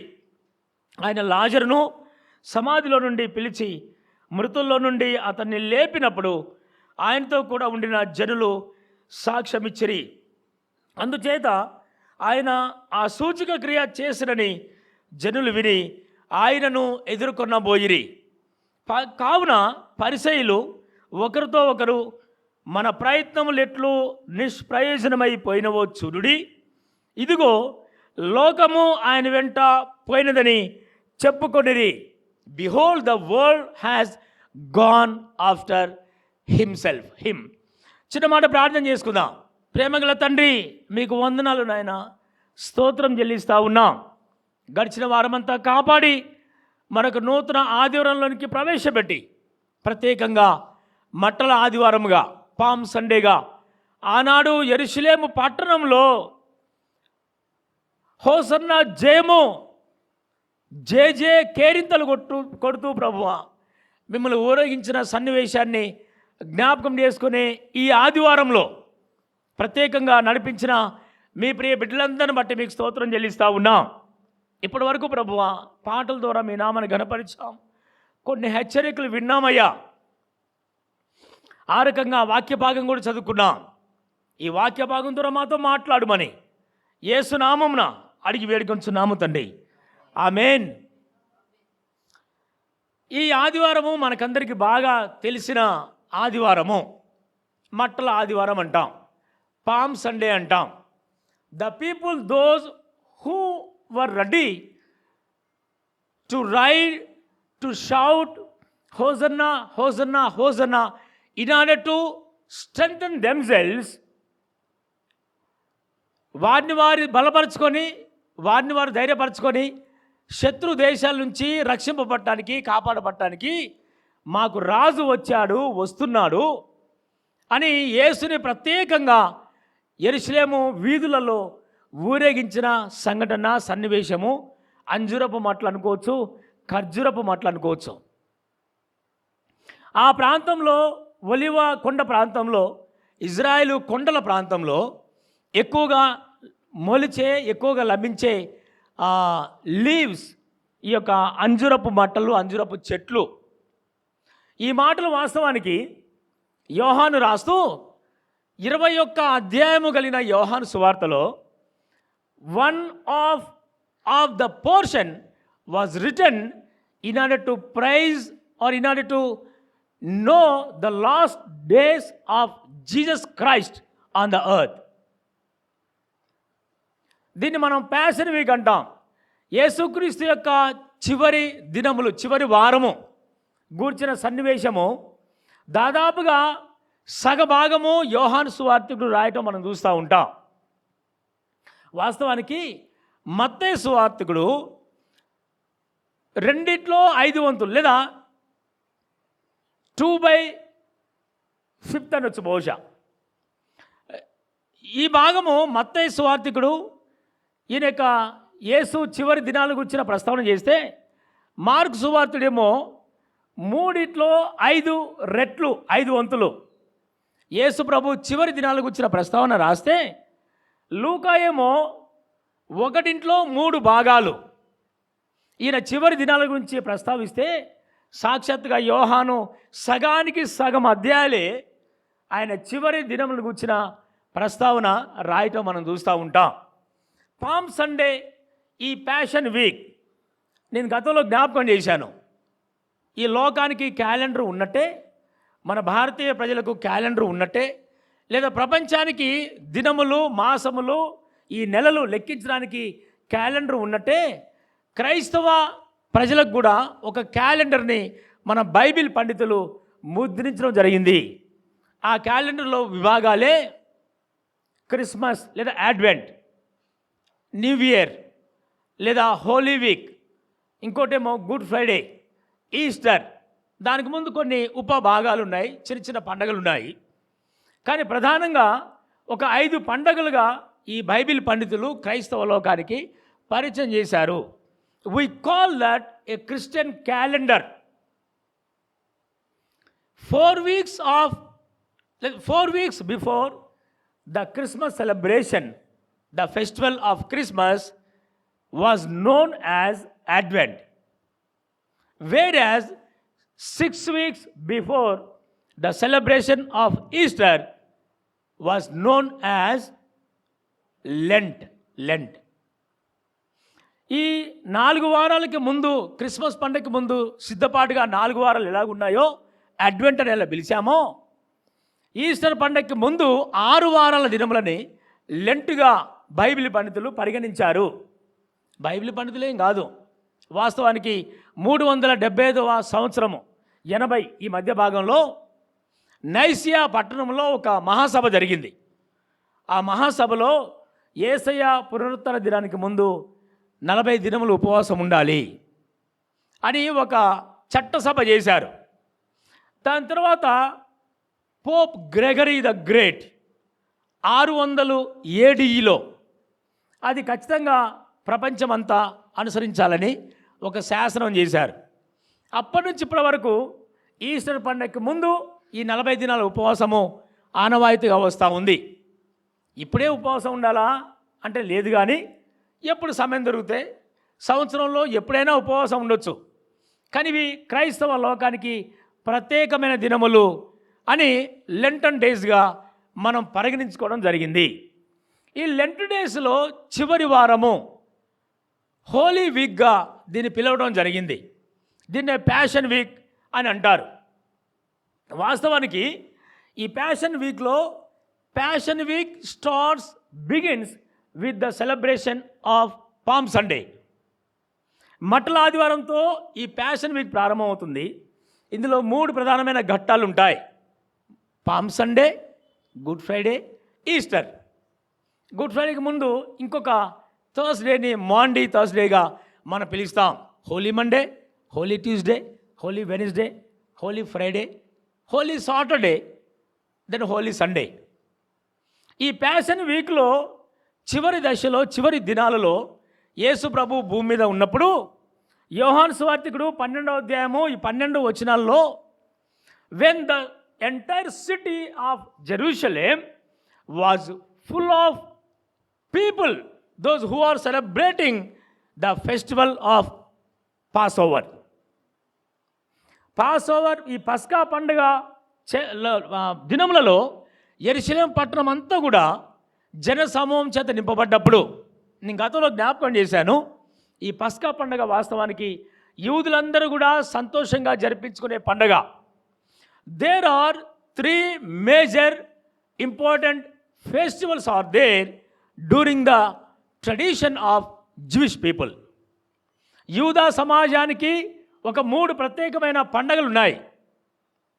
ఆ 3 పండుగలలో పస్కా పండుగ అనేది చాలా ప్రాముఖ్యమైనది. Number 1 the festival of Passover, number 2 the festival of Pentecost, number 3 the festival of tabernacle.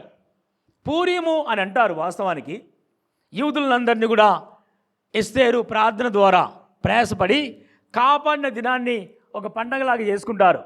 దానికంటే యూదులకి ప్రాముఖ్యమైనది ఈ పర్ణశాల పండగ పేర్కొంటారు. సరే, ఓకే. ఈ మొట్టమొదటి పండగలో ప్రజలందరూ కూడా, యూదా ప్రజలందరూ కూడా దాదాపుగా యెరూషలేంకి రావాలి. ఇంకొక మాట చెప్పుకోవాలంటే 12 సంవత్సరంల ప్రాయం కలిగి 12 సంవత్సరాల పైబడ్డ పురుషులందరూ కూడా ఖచ్చితంగా, చిన్న కుటుంబం అయితేనేమో ఒక గొర్రె, ఒక పెద్ద కుటుంబం అయితేనో 2 లాంబ్స్ తీసుకొచ్చి యెరూషలేం గుడిలో బలి అర్పించాలి.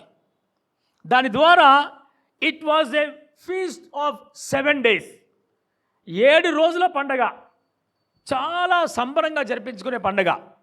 ప్రతి ఒక్కరు కూడా పస్కా పండగకి యెరూషలేంకి పోవాలి అని యూదులు ఎంత సంబరపడతారో, స్వేచ్ఛగా స్వతంత్రంగా బంధువులతోటి చుట్టాలతోటి సెలబ్రేట్ చేసుకునే పండగ ఈ పస్కా పండగ యూదుల దినములలో, యేసయ్య కాలంలో. వాస్తవానికి ఆ రోజున జోసిఫస్ అనే ఒక హిస్టోరియన్ ఈ పండగ గురించిన ప్రస్తావన చేస్తూ, సామాన్యమైన పండుగలలో, నార్మల్ దినములలో యెరూషలేం గుడిలో కానీ యెరూషలేం పట్టణంలో కానీ ఉన్న ప్రజల కంటే ఈ పస్కా పండగ రోజున, ప్రత్యేకంగా యేసు ప్రభు యెరూషలేం పట్టణంలోనికి ప్రవేశించే ఆ గడియలో, ఆ దినములలో సాధారణంగా ఉన్న ప్రజల కంటే 10 రెట్లు ఎక్కువ జనాలు ఆ పండగకి వచ్చారంట. సాధారణ పండగ కానీ సాధారణ దినములలో ఒక 50,000 నుండి 1,00,000 వరకు యెరూషలేంకి యూదులు పస్కా పండగ సమయంలో చేరుకుంటారంట. కానీ ఈ ప్రత్యేకమైన దినములో ఇలా మామూలు పండుగలు చేరుకుంటారంట. కానీ పస్కా పండుగ అప్పుడు 10 రెట్లు ఎక్కువగా యెరూషలేం పట్టణానికి చేరుకున్నారు. The rooms and lodges were full of the people. కిక్కిరిసిపోతూ ఉంది పట్టణము. పండగ చాలా సంబరంగా జరిపించుకుంటూ ఉన్నారు. ఆ సమయంలో 12వ అధ్యాయము 12వ వచనంలో జనసమూహం అంతా కూడా ఆ సెలబ్రేషన్లో ఉన్నప్పుడు ఒక వర్తమానము, that Jesus was coming to visit the city of Jerusalem. అసలు ఆ పట్టణం పేరే సమాధానం కలిగిన పట్టణం, ఈర్ షాలోమ్. ఈర్ షాలోమ్, సమాధానం కలిగిన పట్టణము. ఈ సమాధానం కలిగిన పట్టణము యేసు ప్రభు ప్రవేశించే సమయంలో కిక్కిరిసిపోయి ఇసుక పోస్తే రాళ్ళంతా పబ్లిక్ చేత ఉన్నప్పుడు కొంతమందికి తెలిసిందంట యేసు ఇక్కడికి వస్తున్నాడని. వెంటనే వాళ్ళ సంబరాలు మానేసుకున్నారో ఏమో ఇక్కడ రాబలేదు, కానీ యేసుని ఎదుర్కోవడానికి అప్పటి సమయంలో ఆ అంజూరపు మట్టలు, ఖర్జూరపు మట్టలు, 1వ వచనం చదువుతున్నాను, వినండి ఒకసారి. 1వ వచనం 12వ వచనము 12వ అధ్యాయము యోహాను సువార్త. మరునాడు ఆ పండగకు వచ్చిన బహుజన సమూహము యేసు యెరూషలేమునకు వచ్చుచున్నాడని విని ఖర్జూరపు మట్టలు పట్టుకొని ఆయనను ఎదుర్కొనబోయి, జయము ప్రభు పేరట వచ్చుచున్న ఇజ్రాయేలు రాజు స్తుతింపబడునుగాక అని కేకలు వేసిరి. వాస్తవానికి ఈ మాటలు ఆ పండగల ఉన్న ప్రజల్లో చెవులు పడగానే వెంటనే బయలుదేరి 4 రకాల ప్రజలు గుంపులు అక్కడ ఉన్నారని ఈ వాక్య భాగం మనకు చెప్తా ఉంది. 12 నుంచి 19 వరకు మనం చదివితే there were 4 kinds of group of people were celebrating in the time of Jesus. మొట్టమొదటిగా శిష్యులు అక్కడ ఉన్నారు. రెండోదేమో లాజరు సమాధి నుంచి బయటికి వచ్చినప్పుడు చూసిన ప్రజలు కొంతమంది ఉన్నారు. మూడో విషయం ఏంటంటే లాజరు మరణించి లేచాడు అనే సాక్ష్యం చెప్పడానికి వచ్చిన ప్రజలు ఉన్నారు. ఈ 4వ గుంపు ప్రజలు ఎవరంటే ఫారిసీస్ వర్ ఆల్సో దేర్. ఈ 4 గుంపులు కలిగిన ప్రజలు అక్కడ ఉన్నప్పుడు యేసయ్యని లేకపోతే ఎదుర్కోవాలి అంటే they hard and they saw the miracles and wonders that were performed in front of them by Jesus Christ.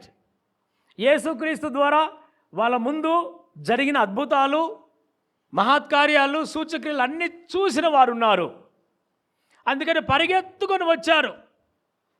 పరిసయ్యులు, సద్దుకైలు, జెలోథైట్స్, ఎస్సనైట్స్, ఈ 7 వర్గాల జాతులు కలిగిన ఈ యూదుల తెగల ప్రజలు ఆ ప్రాంతంలో ఉన్నప్పటికీ కూడా ఈ పరిసయ్యులు బాగా యేసుప్రభుని ఇబ్బంది పెట్టాలని, లేకపోతే వాళ్ళ ప్రయత్నాలు ఫలించట్లేదని, జనాలందరూ కూడా యేసుప్రభుని అనుసరిస్తున్నారని అసూయతోటి, కక్షతోటి ఎప్పుడు యేసుప్రభుని పట్టుకోవాలా అని చూస్తున్న దినములు ఆ దినములు.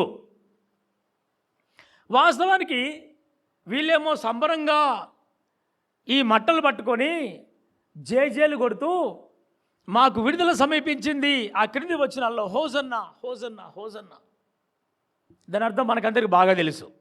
Save us, deliver us, redeem us, protect us. ఎందుకు ఈ బాధలో వాళ్ళు ఉన్నారంటే కొన్ని సంవత్సరాల నుండి ఇజ్రాయెల్ దేశము, యెరూషలేం పట్టణము శత్రు దేశాల చేత పట్టబడి చుట్టబడి బాధింపబడుతూ వేధింపబడుతూ భయాభ్రాంతులతో జీవిస్తున్న ప్రజలు ఇజ్రాయెలు, యెరూషలేం పట్టణంలో ఉన్న ప్రజలు.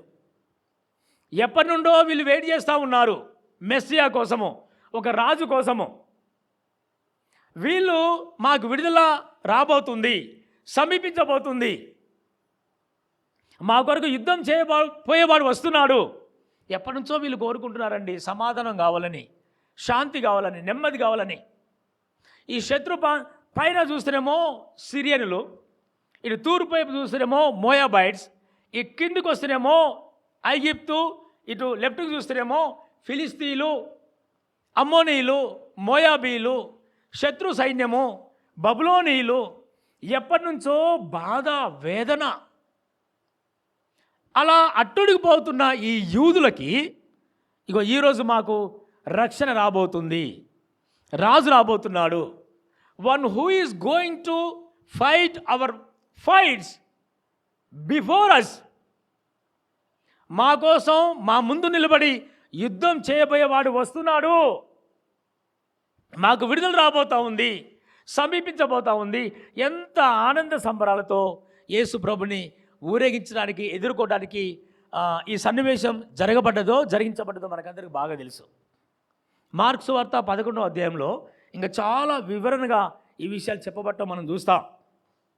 మత్తయి రాశాడు, లూకా రాశాడు, మార్కు రాశాడు, యోహాను రాశాడు.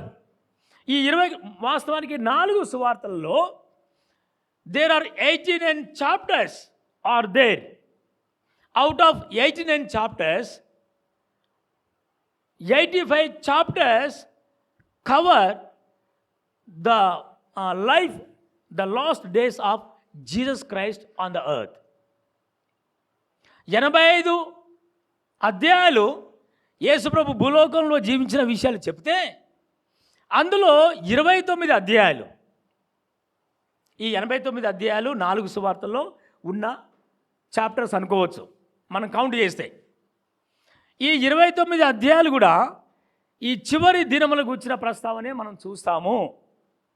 యేసయ్య భూలోకంలో జీవించిన ఈ ప్యాషన్ వీక్ లేదా హోలీ వీక్ లేదా పామ్ సండే రోజు జరిగిన సన్నివేశాలు ఈ 29 అధ్యాయాల్లో మనం రాయబట్టం చూస్తాం.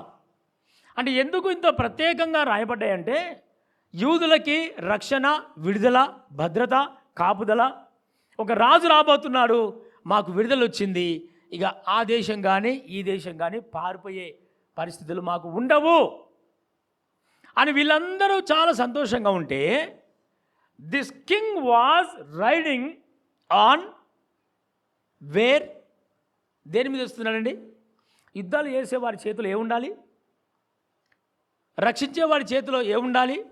ఎలా వస్తాడు? సహజంగా గుర్రాల మీద వస్తారు యుద్ధాలు చేసేవారు, లేదా సైన్యంతో వస్తారు యుద్ధం చేసేవారు, లేదా చాలా వైభోగంగా వస్తూ ఉంటారు, లేదా గొప్ప సైన్యం కలిగి వీళ్ళని పోరాటం చేయాలి అని వస్తూ ఉంటారు. But this king was riding on ass's colt, గాడిద మీద వస్తూ ఉన్నాడు. మొట్టమొదటి వచనంలో వీళ్ళందరూ చాలా సంబరంగా ఎదుర్కోబోయి ఆయనను ఊరేగించాలి, లేకపోతే జేజేలు కొట్టాలి, స్తుతి చేయాలి, హోజన్నా హోజన్నా హోజన్నా కేరింతలు కొడుతూ ఆయన్ని యెరూషలేము వీధులలో ఊరేగించాలని తాపత్రయపడి వెళుతుంటే గాడిద మీద ఎక్కి ఈయన వస్తున్న సన్నివేశాలు వాళ్ళు చూశారు. వాస్తవానికి ఏదో యేసుప్రభు సొంతంగా అనుకున్నది కాదు, కానీ శిష్యులు ప్రిపేర్ చేసింది కాదు, కానీ that was the prophecy that was foretold by the minor prophet Zechariah. ఇంతకుముందు సార్ చెప్పినట్టుగా 9వ అధ్యాయము 9వ వచనంలో 500 సంవత్సరాలకు పూర్వమే, before the first arrival of Christ Jesus, this prophet was prophesied about the coming Messiah. రాబోయే మెస్సయ గురించి, రాజు గురించి జకరియా ప్రవక్త ప్రవచనం ఎత్తి చెప్పాడు. 9వ అధ్యాయము 9వ వచనం ఇంతకుముందు చదువుకున్నాం కదా.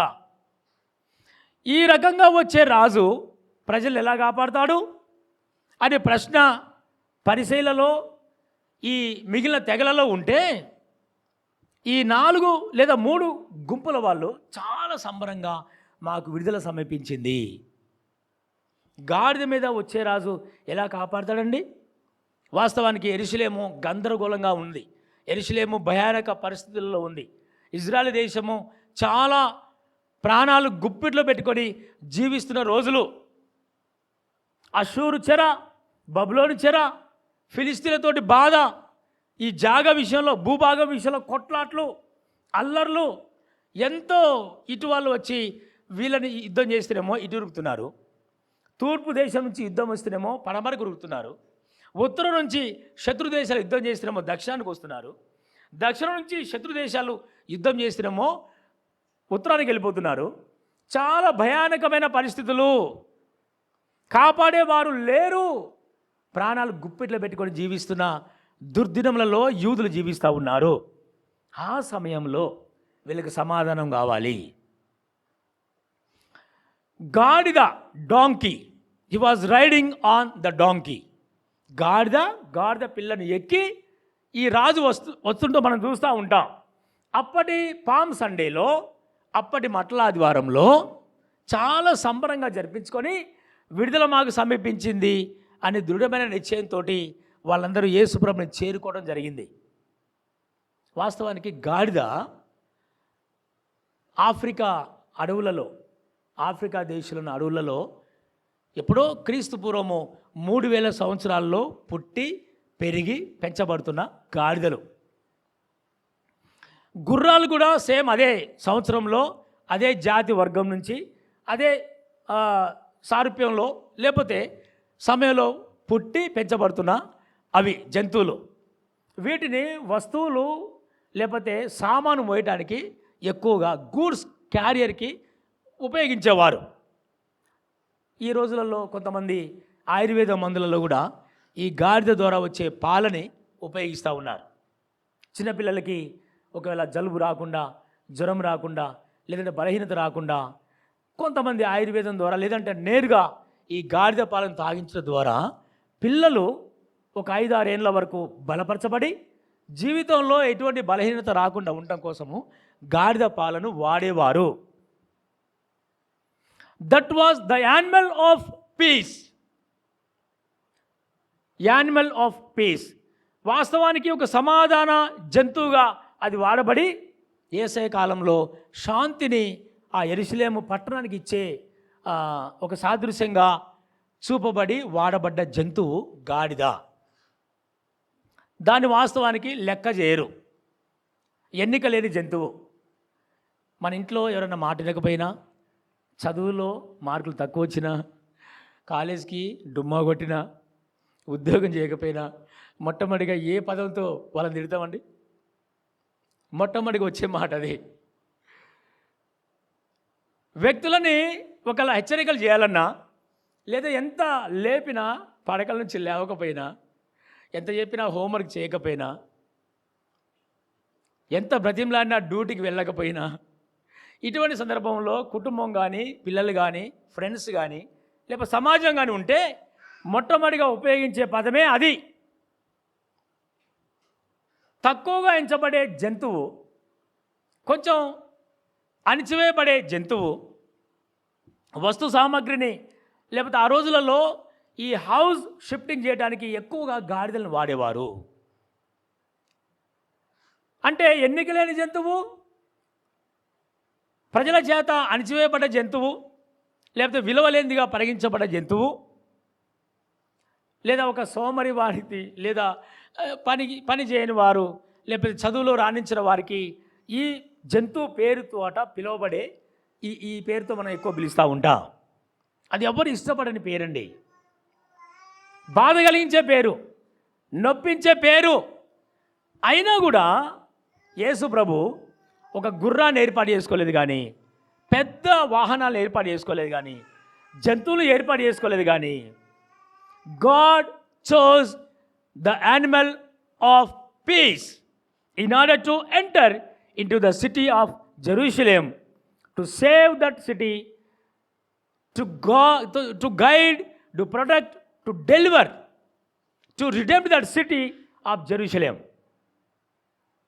ఈ పట్టణానికి సమాధానం వేయడానికి, నెమ్మది ఇవ్వడానికి, కాపాడటానికి, రక్షించడానికి ఈ రాజు గాడిద మీద దాన్ని సంస్కృత భాషలో ఒక పేరు పెట్టారు, గార్ధభవము సాంస్క్రిట్లో. సరే, ఏ పేరు పెడితేనేమి ఆ పేరుని ఎవరు ఇష్టపడరు. ఇంట్లో కానీ, గల్లీలో కానీ, సమాజంలో కానీ, జిల్లా రాష్ట్రాల్లో కానీ ఎక్కువగా అణిచివేయబడ్డ, తక్కువగా చూడబడ్డ జంతువు ఇదే. యుద్ధానికి వెళ్ళేటప్పుడేమో గుర్రాలను వాడతారు. సహజంగా ఒక రాజ్యానికి, ఒక దేశానికి రాజరిక అవతారాన్ని కానీ, రాజరికపు గుర్తులు కానీ అందించడానికి వాడబడే జంతువే గుర్రము. గాడిదని ఎవరు ఉపయోగించరు. వీళ్ళందరూ కూడా మమ్మల్ని కాపాడే రాజు వస్తున్నాడు, రక్షించే రాజు వస్తున్నాడు అని ఎదురు చూస్తూ ఉంటే, ఈ గాడిద మీద వస్తుంటే పరిసయ్యులకి ఎంత ఎగతాలో. హేళన చేసేవారు హేళన చేస్తున్నారు, నిందించేవారు నిందిస్తున్నారు, దూషించేవారు దూషిస్తూ ఉన్నారు. కానీ శిష్యులు లాజరు మరణం నుంచి లేచినప్పుడు ఎవరైతే ఉన్నారో, ఆయన సాక్ష్యాన్ని పంచుకోవడానికి ఎవరు సిద్ధంగా ఉన్నారో కేరింతలు పెడతా ఉన్నారు. సంపూర్ణమైన విశ్వాసం చేత మాకు విడుదల సమీపించి ఉన్నది. ఆ క్రింది వచనాల్లో మనం చూస్తాం. 14వ వచనం, సియోను కుమారి భయపడకుము, ఇదిగో నీ రాజు గాడిద పిల్ల మీద ఆసీనుడై వచ్చుచున్నాడు. 15వ వచనం అని వ్రాయబడిన ప్రకారము యేసు ఒక చిన్న గాడిదను కనుగొని దాని మీద కూర్చుండెను. Jesus was searching for the animal which was suitable for his triumphal entry into the city of Jerusalem. యెరూషలేంలోకి జయప్రవేశం చేయడానికి చాలా సందర్భాల్లో ఆ పరిసర ప్రాంతాలు తిరిగాడు, కానీ ఇంత బహిరంగంగా Jesus did not enter into the city of Jerusalem with this kind of preparation. ఆయనే కోరుకున్నాడు. మార్క్స్ వార్తలు చూస్తాం కదా, బేత్పగే బేతని గ్రామముల దగ్గరికి రాగానే, ఒలీవల కొండ సమీపంగా రాగానే, ఇగో పలాని ప్రాంతానికి వెళ్ళండి, కట్టబడిన గాడిదయు గాడిద పిల్లను మీరు చూస్తారు, ఇది నాకు కావాలని చెప్పండి. యేసయ్యే కోరుకున్నాడు. ఒక మాట మనం ఆలోచన చేయాలి. యెరూషలేం పట్టణంలో ఇసుక పోస్తే రాళ్ళంత పబ్లిక్ ఉన్నప్పుడు, కిక్కిరిసిపోయే జనాలు అక్కడ ఉన్నప్పుడు, ప్రజలందరూ కూడా చాలా ఉల్లాసంగా ఉత్సాహంగా పస్కా పండుగ వాతావరణంలో ఉన్నప్పుడు, అందరి మనసులు ఆ సెలబ్రేషన్ ఉత్సవాల్లో అంటే మైమరిచిపోతున్నప్పుడు యేసయ్య మనసు వాటి మీద ఎందుకు పడలేదండి? ఎన్నిక లేని జంతువు కోసమో, లెక్క చేయని జంతువు కోసమో, లేకపోతే పేరు లేని జంతువు కోసమో, ఎక్కువ ఉపయోగం లేని జంతువు మీద యేసయ్య కన్నులు ఎలా పడ్డాయి? కనుగొన్నాడంట. అంటే ఎప్పటి నుంచి ఎదురు చూస్తున్నాడో. ఒక వస్తువుని మనం ఎప్పుడు కనుగొంటాం చెప్పండి? దానికోసం చాలా ప్రయాసపడతాం. ఉదయాన్నే లేచి ఒకవేళ ఏదైనా గోల్డెన్ ఆర్నమెంట్, ఎనీ జ్యువెల్ మనం పోగొట్టుకుంటే లేవగానే కిచెన్లోకి వెళ్ళేసి, లేకపోతే వంట పని చేసుకుంటూ కాలేజీకి వెళ్ళాలి ప్రిపరేషన్లో ఉంటామండి. ఎవరైనా ఉంటారు అలాగా? ఏదైనా బంగారు ఆభరణం ఉదయాన్నే పోగొట్టుకున్నారనుకోండి, హాల్లోనో కిచెన్లోనో లేకపోతే బెడ్రూమ్లోనో విలువైన ఒక ఆభరణం పోగొట్టుకున్నాము, తెలిసింది మనకి. లేవగానే నేరుగా మన పనులు మనం చేసుకొని డ్యూటీకో కాలేజ్కో స్కూల్కో వ్యాపారానికి వెళ్ళిపోతామా? ఎవరు వెళ్ళరు. మనసంతా ఆ వస్తువు మీదనే ఉంటుంది. దొరికేంత వరకు ప్రయాసపడతారండి, అడుగుతారు, వేదన పడతారు, బాధపడతారు. అది దొరకగానే ఎంత సంతోషపడతారో. ఒక వస్తువుని వెతికినప్పుడు దొరికినప్పుడు ఉండే సంతోషము అంతా ఇంత కాదు. పట్టణమంతా సంబరాల్లో ఉన్నప్పుడు మట్టల ఆదివారము అని తర్వాత నామకరణం చేశారు బైబిల్ పండితులు. కానీ ఆ రోజులలో యూదులందరూ కూడా ఈ పస్కా భోజనము లేదా పస్కా పండగ లేకపోతే భోజనం చేయాలి, ఆనందించాలి అనే సంబరాల్లో ఉన్నప్పుడు మరి యేసయ్య మనసు సంబరాల మీద, ఉల్లాసం మీద, ఉత్సాహం మీద ఉండకుండా ఒక ఎన్నిక లేని గాడిద మీద, చిన్న గాడిదంట ఎన్నిక లేని గాడిద మీద ఎలా పడి ఉండొచ్చు? మన ఆలోచనలు వేరు, దేవుని ఆలోచనలు వేరు.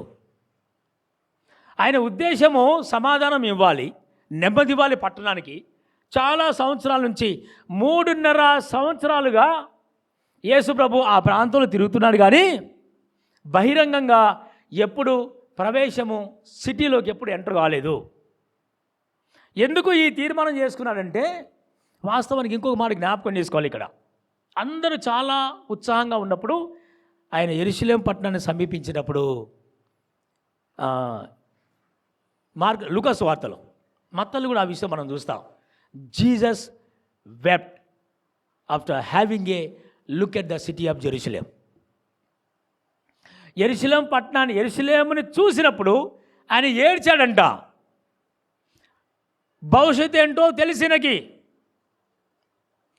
యెరూషలేము పట్టణపు గతి ఏం జరుగుతుందో యేసు తెలుసు. ఖచ్చితంగా ఈ సన్నివేశం జరిగిన 70 సంవత్సరాలకి the entire city of Jerusalem was destructed by the emperors of Roman. క్రీస్తు శకము 70 సంవత్సరంలో యెరూషలేము పట్టణము కొల్లగొట్టబడ్డది. ఈ ప్రవచనము, ఈ భవిష్యత్ వాక్కు ఆయన మనసులో ఉండి ఏడ్చాడంట. పట్టణపు పరిస్థితి ఏమవుద్దో ఏమో, అయ్యో ఇలాగ అయిపోతుంది కదా, ఎలాగ అవుతుందో, దీని గతి ఇలా ఉంది కదా అని యేసయ్య ఏడ్చాడంట. వాళ్ళు ఆనంద సంబరంగా ఉన్నారు, ఆయన యేసయ్య మనసు ఇంకొక రకంగా ఉంది. యెరూషలేములో సంబరాలు జరుగుతూ ఉన్నాయి, యేసు ప్రభు ఏడుస్తూ ఉన్నాడు. అంటే ఒక విషయం జ్ఞాపకం చేసుకోవాలి. ఈ 16వ వచనం కూడా చదువుతున్నాను, వినండి. ఆయన శిష్యులు ఈ మాటలు విని మొదట గ్రహింపలేదు, కానీ యేసు మహిమపరచబడినప్పుడు అవి ఆయనను గూర్చి వ్రాయబడిననియు వారు ఆయనకు వాటిని చేసిరనియు జ్ఞాపకము తెచ్చుకొనిరి. 17వ వచనం లాజరు సమాధిని గుర్చిన ప్రస్తావన మనం చూస్తాం. 18వ వచనం అందుచేత ఆయన ఆ సూచక్రియ చేసిరని జనులు విని ఆయనను ఎదుర్కొనబోయి. చివరి వచనం 19వ వచనం చదువుతున్నాను. కావున పరిసయ్యులు ఒకరితో ఒకరు మన ప్రయత్నములు ఎట్లు నిష్ప్రయోజనమైపోయినవో చూడుడి, ఇదిగో లోకము ఆయన వెంట పోయినదని చెప్పుకొనిరి.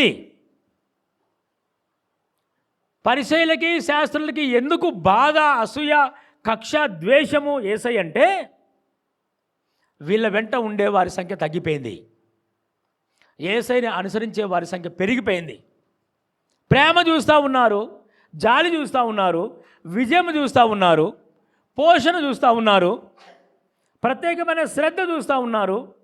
శాస్త్రులు పరిసయ్యులేమో ఉన్నతమైన వర్గానికి చెందిన జాతి. యూదా మతంలో ఉన్నతమైన వర్గానికి చెందిన జాతి ప్రజలు ఎవరంటే శాస్త్రులు, పరిసయ్యులు. భేదాభిప్రాయం కలిగిన వారు,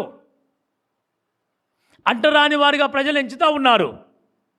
యేసయ్య దగ్గరనేమో తేడా లేదు, భేదం లేదు, ప్రేమ, జాలి, కనికరము, అద్భుతాలు, మహత్కార్యాలు.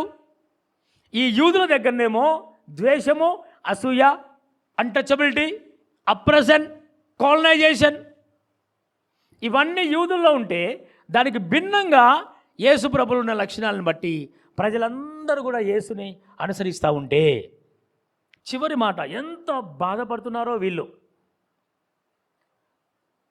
Behold the world has gone after him.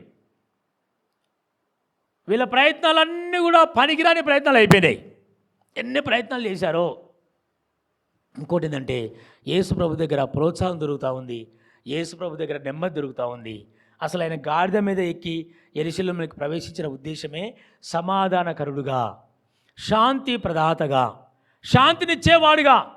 ఎన్నో సంవత్సరాల నుండి అశాంతి బిక్కుబిక్కుమని ప్రాణాన్ని లేక గుండెని చేతిలో పెట్టుకొని బ్రతుకుతున్న ఈ ఇజ్రాయేలీలకి, యూదులకి నెమ్మది ఇవ్వాలి, శాంతి ఇవ్వాలి, భద్రత ఇవ్వాలి, కాపాడాలి అనే ఉద్దేశం కలిగి శాంతికి సమాధానానికి సాదృశ్యంగా ఉన్నటువంటి గాడిదను ఎక్కి, గార్ధబొమ్మను ఎక్కి ఆయన యెరూషలేముని సమీపిస్తూ ఉంటే వీళ్ళందరూ జేజేలు కేకలు పెడుతుంటే పరిసయ్యులకి, శాస్త్రులకేమో చాలా అసూయ.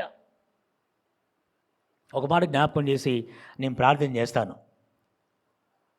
వీళ్ళ ఆలోచనలు ఇలా ఉన్నా కూడా, వీళ్ళు ఎగతాళి చేసినా కూడా, గేలి చేసినా కూడా, దూషించినా కూడా, ఎవరైతే దూషింపబడ్డారో, ఎవరైతే గేలి చేయబడ్డారో, ఎవరైతే తృణీకరించబడ్డారో, ఎవరైతే తక్కువ చేయబడ్డారో వారిని యేసు ప్రభు ఎప్పుడూ వెనుకకు త్రోసివేయలేదు.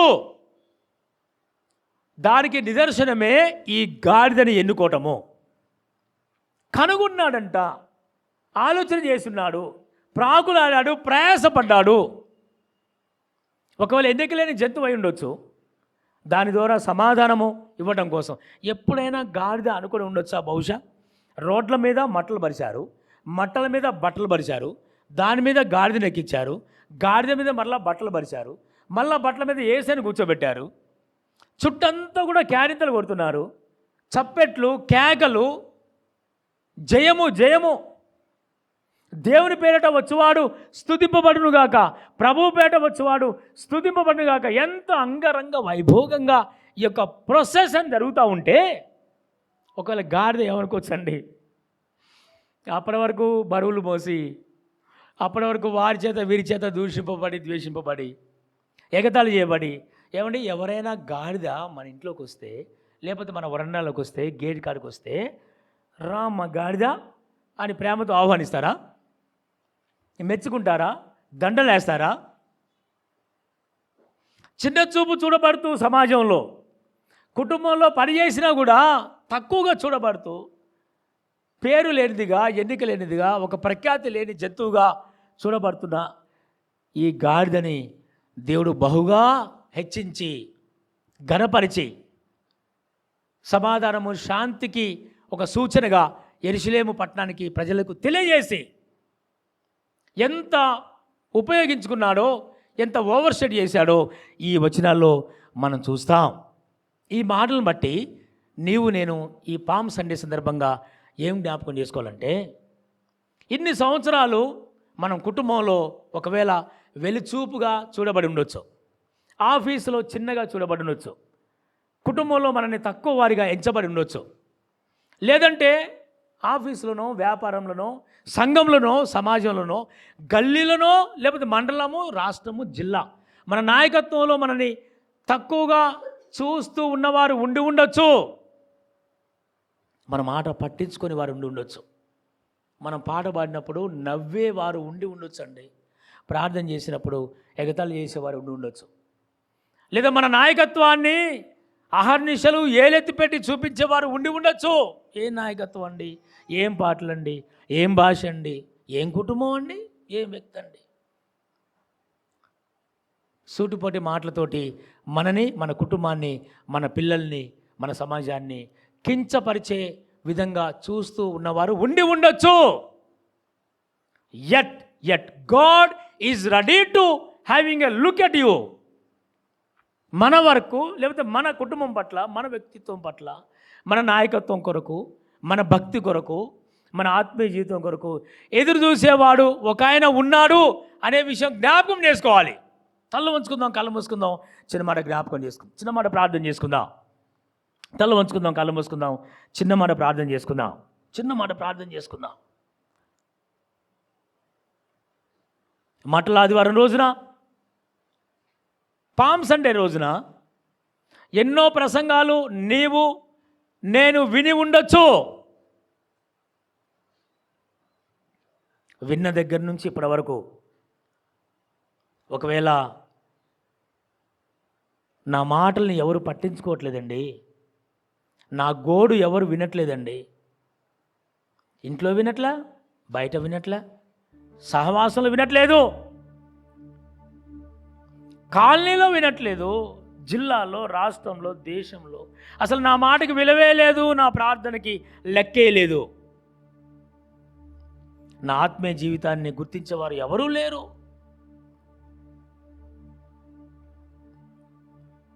నా తలాంతుల్ని ప్రోత్సహించేవారు ఎవరూ లేరు అని నువ్వు కనుక అనుకుంటే,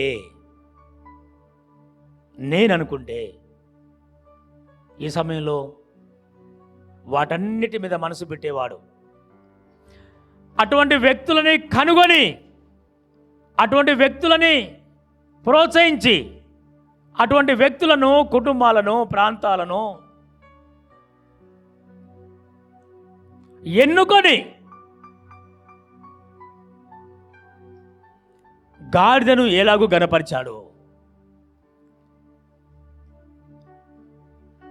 ఆనంద సంబరాల మధ్య, జేజేల మధ్య, హోసన్నా హోసన్నా అనే శబ్దముల మధ్య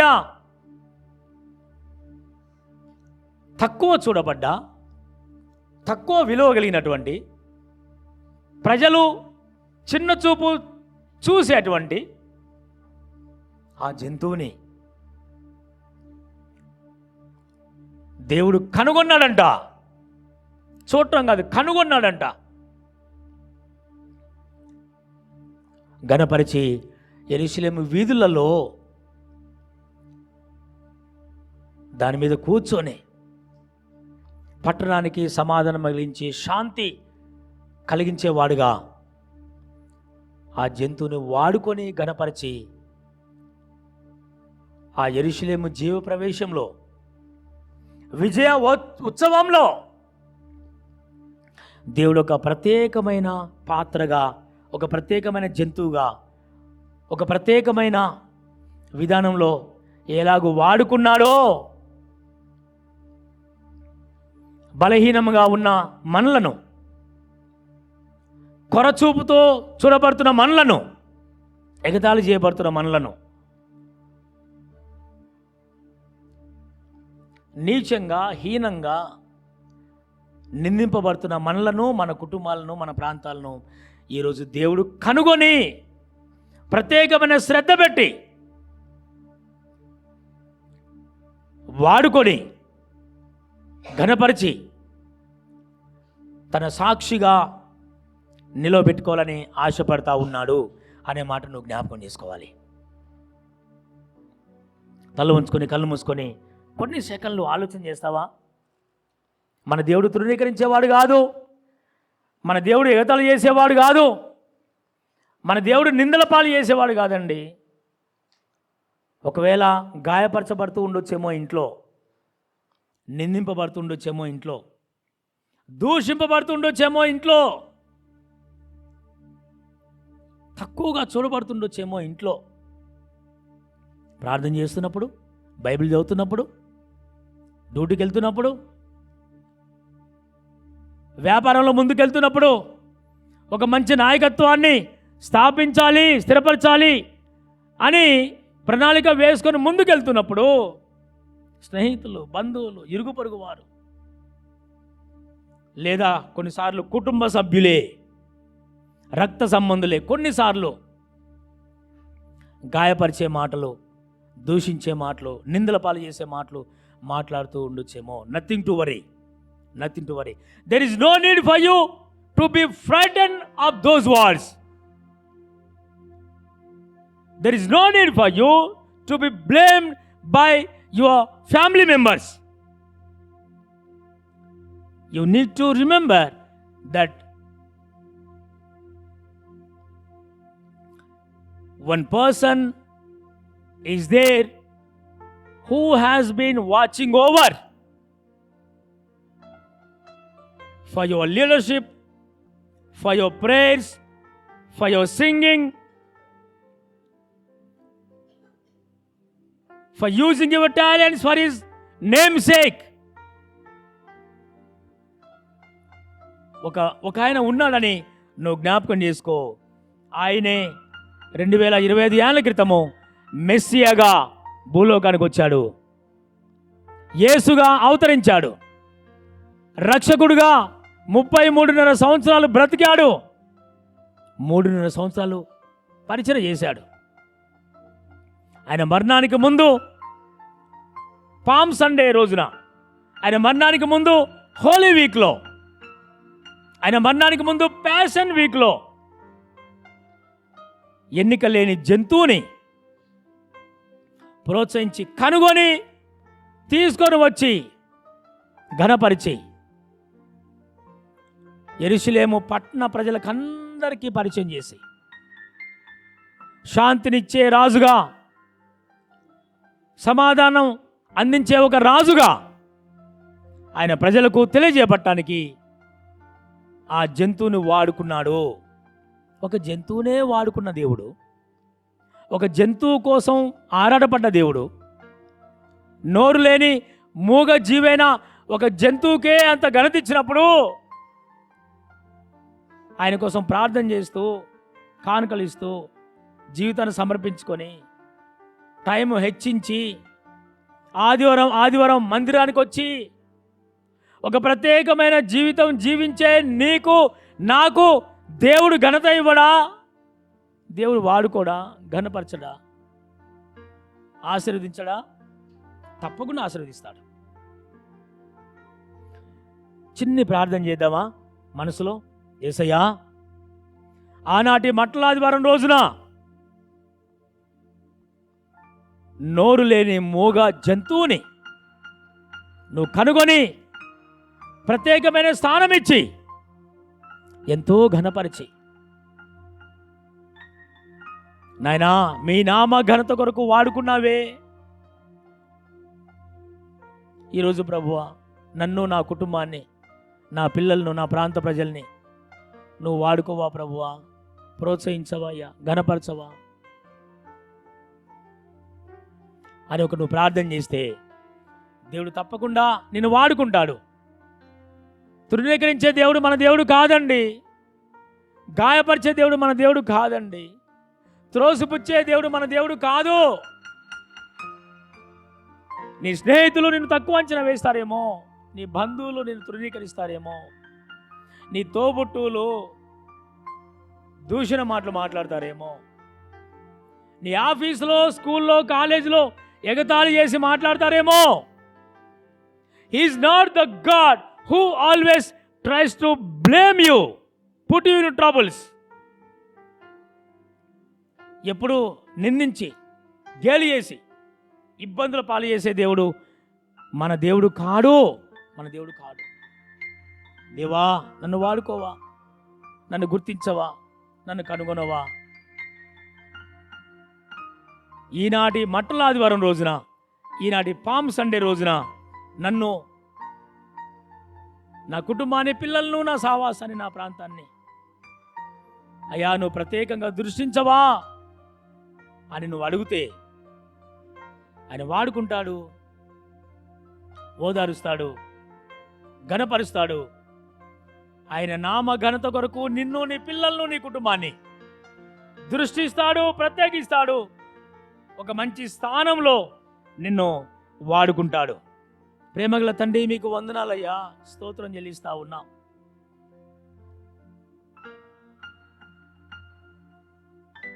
పరిశుద్ధ బైబిల్ గ్రంథంలో చదవబడ్డ మాటల ద్వారా ప్రభువా మాతో ప్రత్యేకంగా మాట్లాడవని నమ్ముతా ఉన్నాం. అవునయ్యా, కొన్నిసార్లు మా మాటలను బట్టి, అయ్యా మా జీవితాన్ని బట్టి, మా ఆర్థిక స్థితిగతులను బట్టి,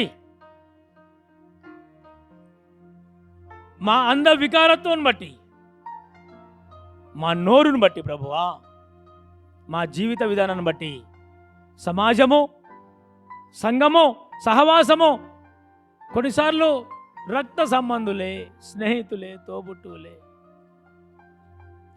మమ్మల్ని హీనంగా, తక్కువగా చూసిన సందర్భాలు ఎన్నో ఉన్నాయి ప్రభువా.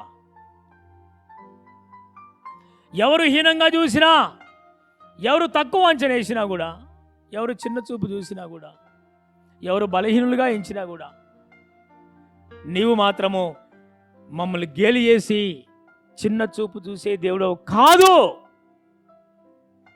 ఈ మాటలు విన్నటువంటి మా ప్రియమైన సహోదరి సహోదరులలో ఎవరైనా నాయనా అణిచివేతకు, రుగ్మతలకు, నిందలకు, దూషణలకు లోనై ఉంటే ప్రత్యేకంగా వారిని కనుగొని నాయనా వారిని ప్రోత్సహించి మీ మహిమార్థమై ఉన్నతమైన కుటుంబాలుగా, గొప్పవారిగా, మీ నామాన్ని గణపరిచేవారుగా, మీకు మహిమ తెచ్చే పిల్లలుగా, కుమారులుగా, కుమార్తెలుగా చేయమని ఈ కొద్ది మాటలు మాకు, మా కుటుంబాలకు, మా పిల్లలకు, మా సహవాసం అంతటికి, క్రైస్ట్ చర్చ్ సభ్యులకు అందరికీ కూడా దీవెనకరంగా మలచి మీ రాజ్య వ్యాప్తి కొరకు ప్రభువా మమ్మల్ని వాడుకొని ప్రోత్సహించి ఉన్నతులుగా చేయమని యేసు నామమున అడిగి వేడుకొంచున్నాము తండ్రి. ఆమేన్, ఆమేన్. ఈ ఆదివారపు మట్ల ఆదివారపు కూటాన్ని మనం ముగించుకుందాం. అందరూ లేచి నిలబడదాం. ప్రేమగల తండ్రి, మీకు వందనాలు. ఎత్తబడ్డ కానుకలను బట్టి మీకు స్తోత్రం నాయనా. గుప్పులు విప్పిన ప్రతి హస్తాన్ని మీరు వర్ధిల్ల చేయండి. కుటుంబాలను, పిల్లలను, చదువులను, ఉద్యోగాలను, వ్యాపారాలను, ఆత్మీయ జీవితాన్ని మీరు ప్రత్యేకంగా బలపరచమని ప్రార్థన చేస్తా ఉన్నాం. ఈ వారమంతా ప్రభువా, ఈ ప్యాషన్ వీక్, ఈ పరిశుద్ధ వారంలో కుటుంబాలుగా, పిల్లలముగా మీకు సన్నిహితంగా చేరి ఈ ధ్యానంలో మేము ముందుకెళ్తుండగా మీ రెక్కల క్రింద వారమంతా మీరు బలపరచమని, భద్రపరచమని ప్రార్థన చేస్తా ఉన్నాం. ఈ ఆదివారానికి క్షేమంగా తీసుకొచ్చావు కదా ప్రభువా, మరలా సురక్షితంగా మా ఇండ్లకు మీరు చేర్పించండి. ఈ వారాన్ని మా అందరి కొరకు దీవించి ఆశీర్వదించుమని యేసు నామమున అడిగి వేడుకొంచున్నాము తండ్రి, ఆమేన్. పరలోకమందున్న మా తండ్రి, నీ నామం పరిశుద్ధపరచబడును గాక, నీ రాజ్యం మాకొచ్చును గాక, నీ చిత్తం పరలోకం ముందు ఎలాగో అలాగే భూమి మీద నెరవేరును. మా రుణస్తులను క్షమించిన ప్రకారం మా రుణము క్షమించము, మమ్మల్ని శోధనలు తేక కీనుడు తప్పించము, ఎందుకనగా రాజ్యము బలము మహిమ నిరంతరం నివైనావు తండ్రి. మన తండ్రి అయిన దేవుని ప్రేమ, కుమారుడైన యేసు క్రీస్తు కృప, పరిశుద్ధాత్మ దేవుని దివ్య మనోహర సావసము కూడిన మనకందరికీ, లోకంలోని సకల భక్త కోటికి, మన సహవాస బిడ్డలకందరికీ, రాలేకపోయిన వారికందరికీ, ఆన్లైన్లో దేవుని మాటలు విన్న ప్రతి ఒక్కరికి తోడుగా ఉండి నడిపించును గాక. ఆమేన్.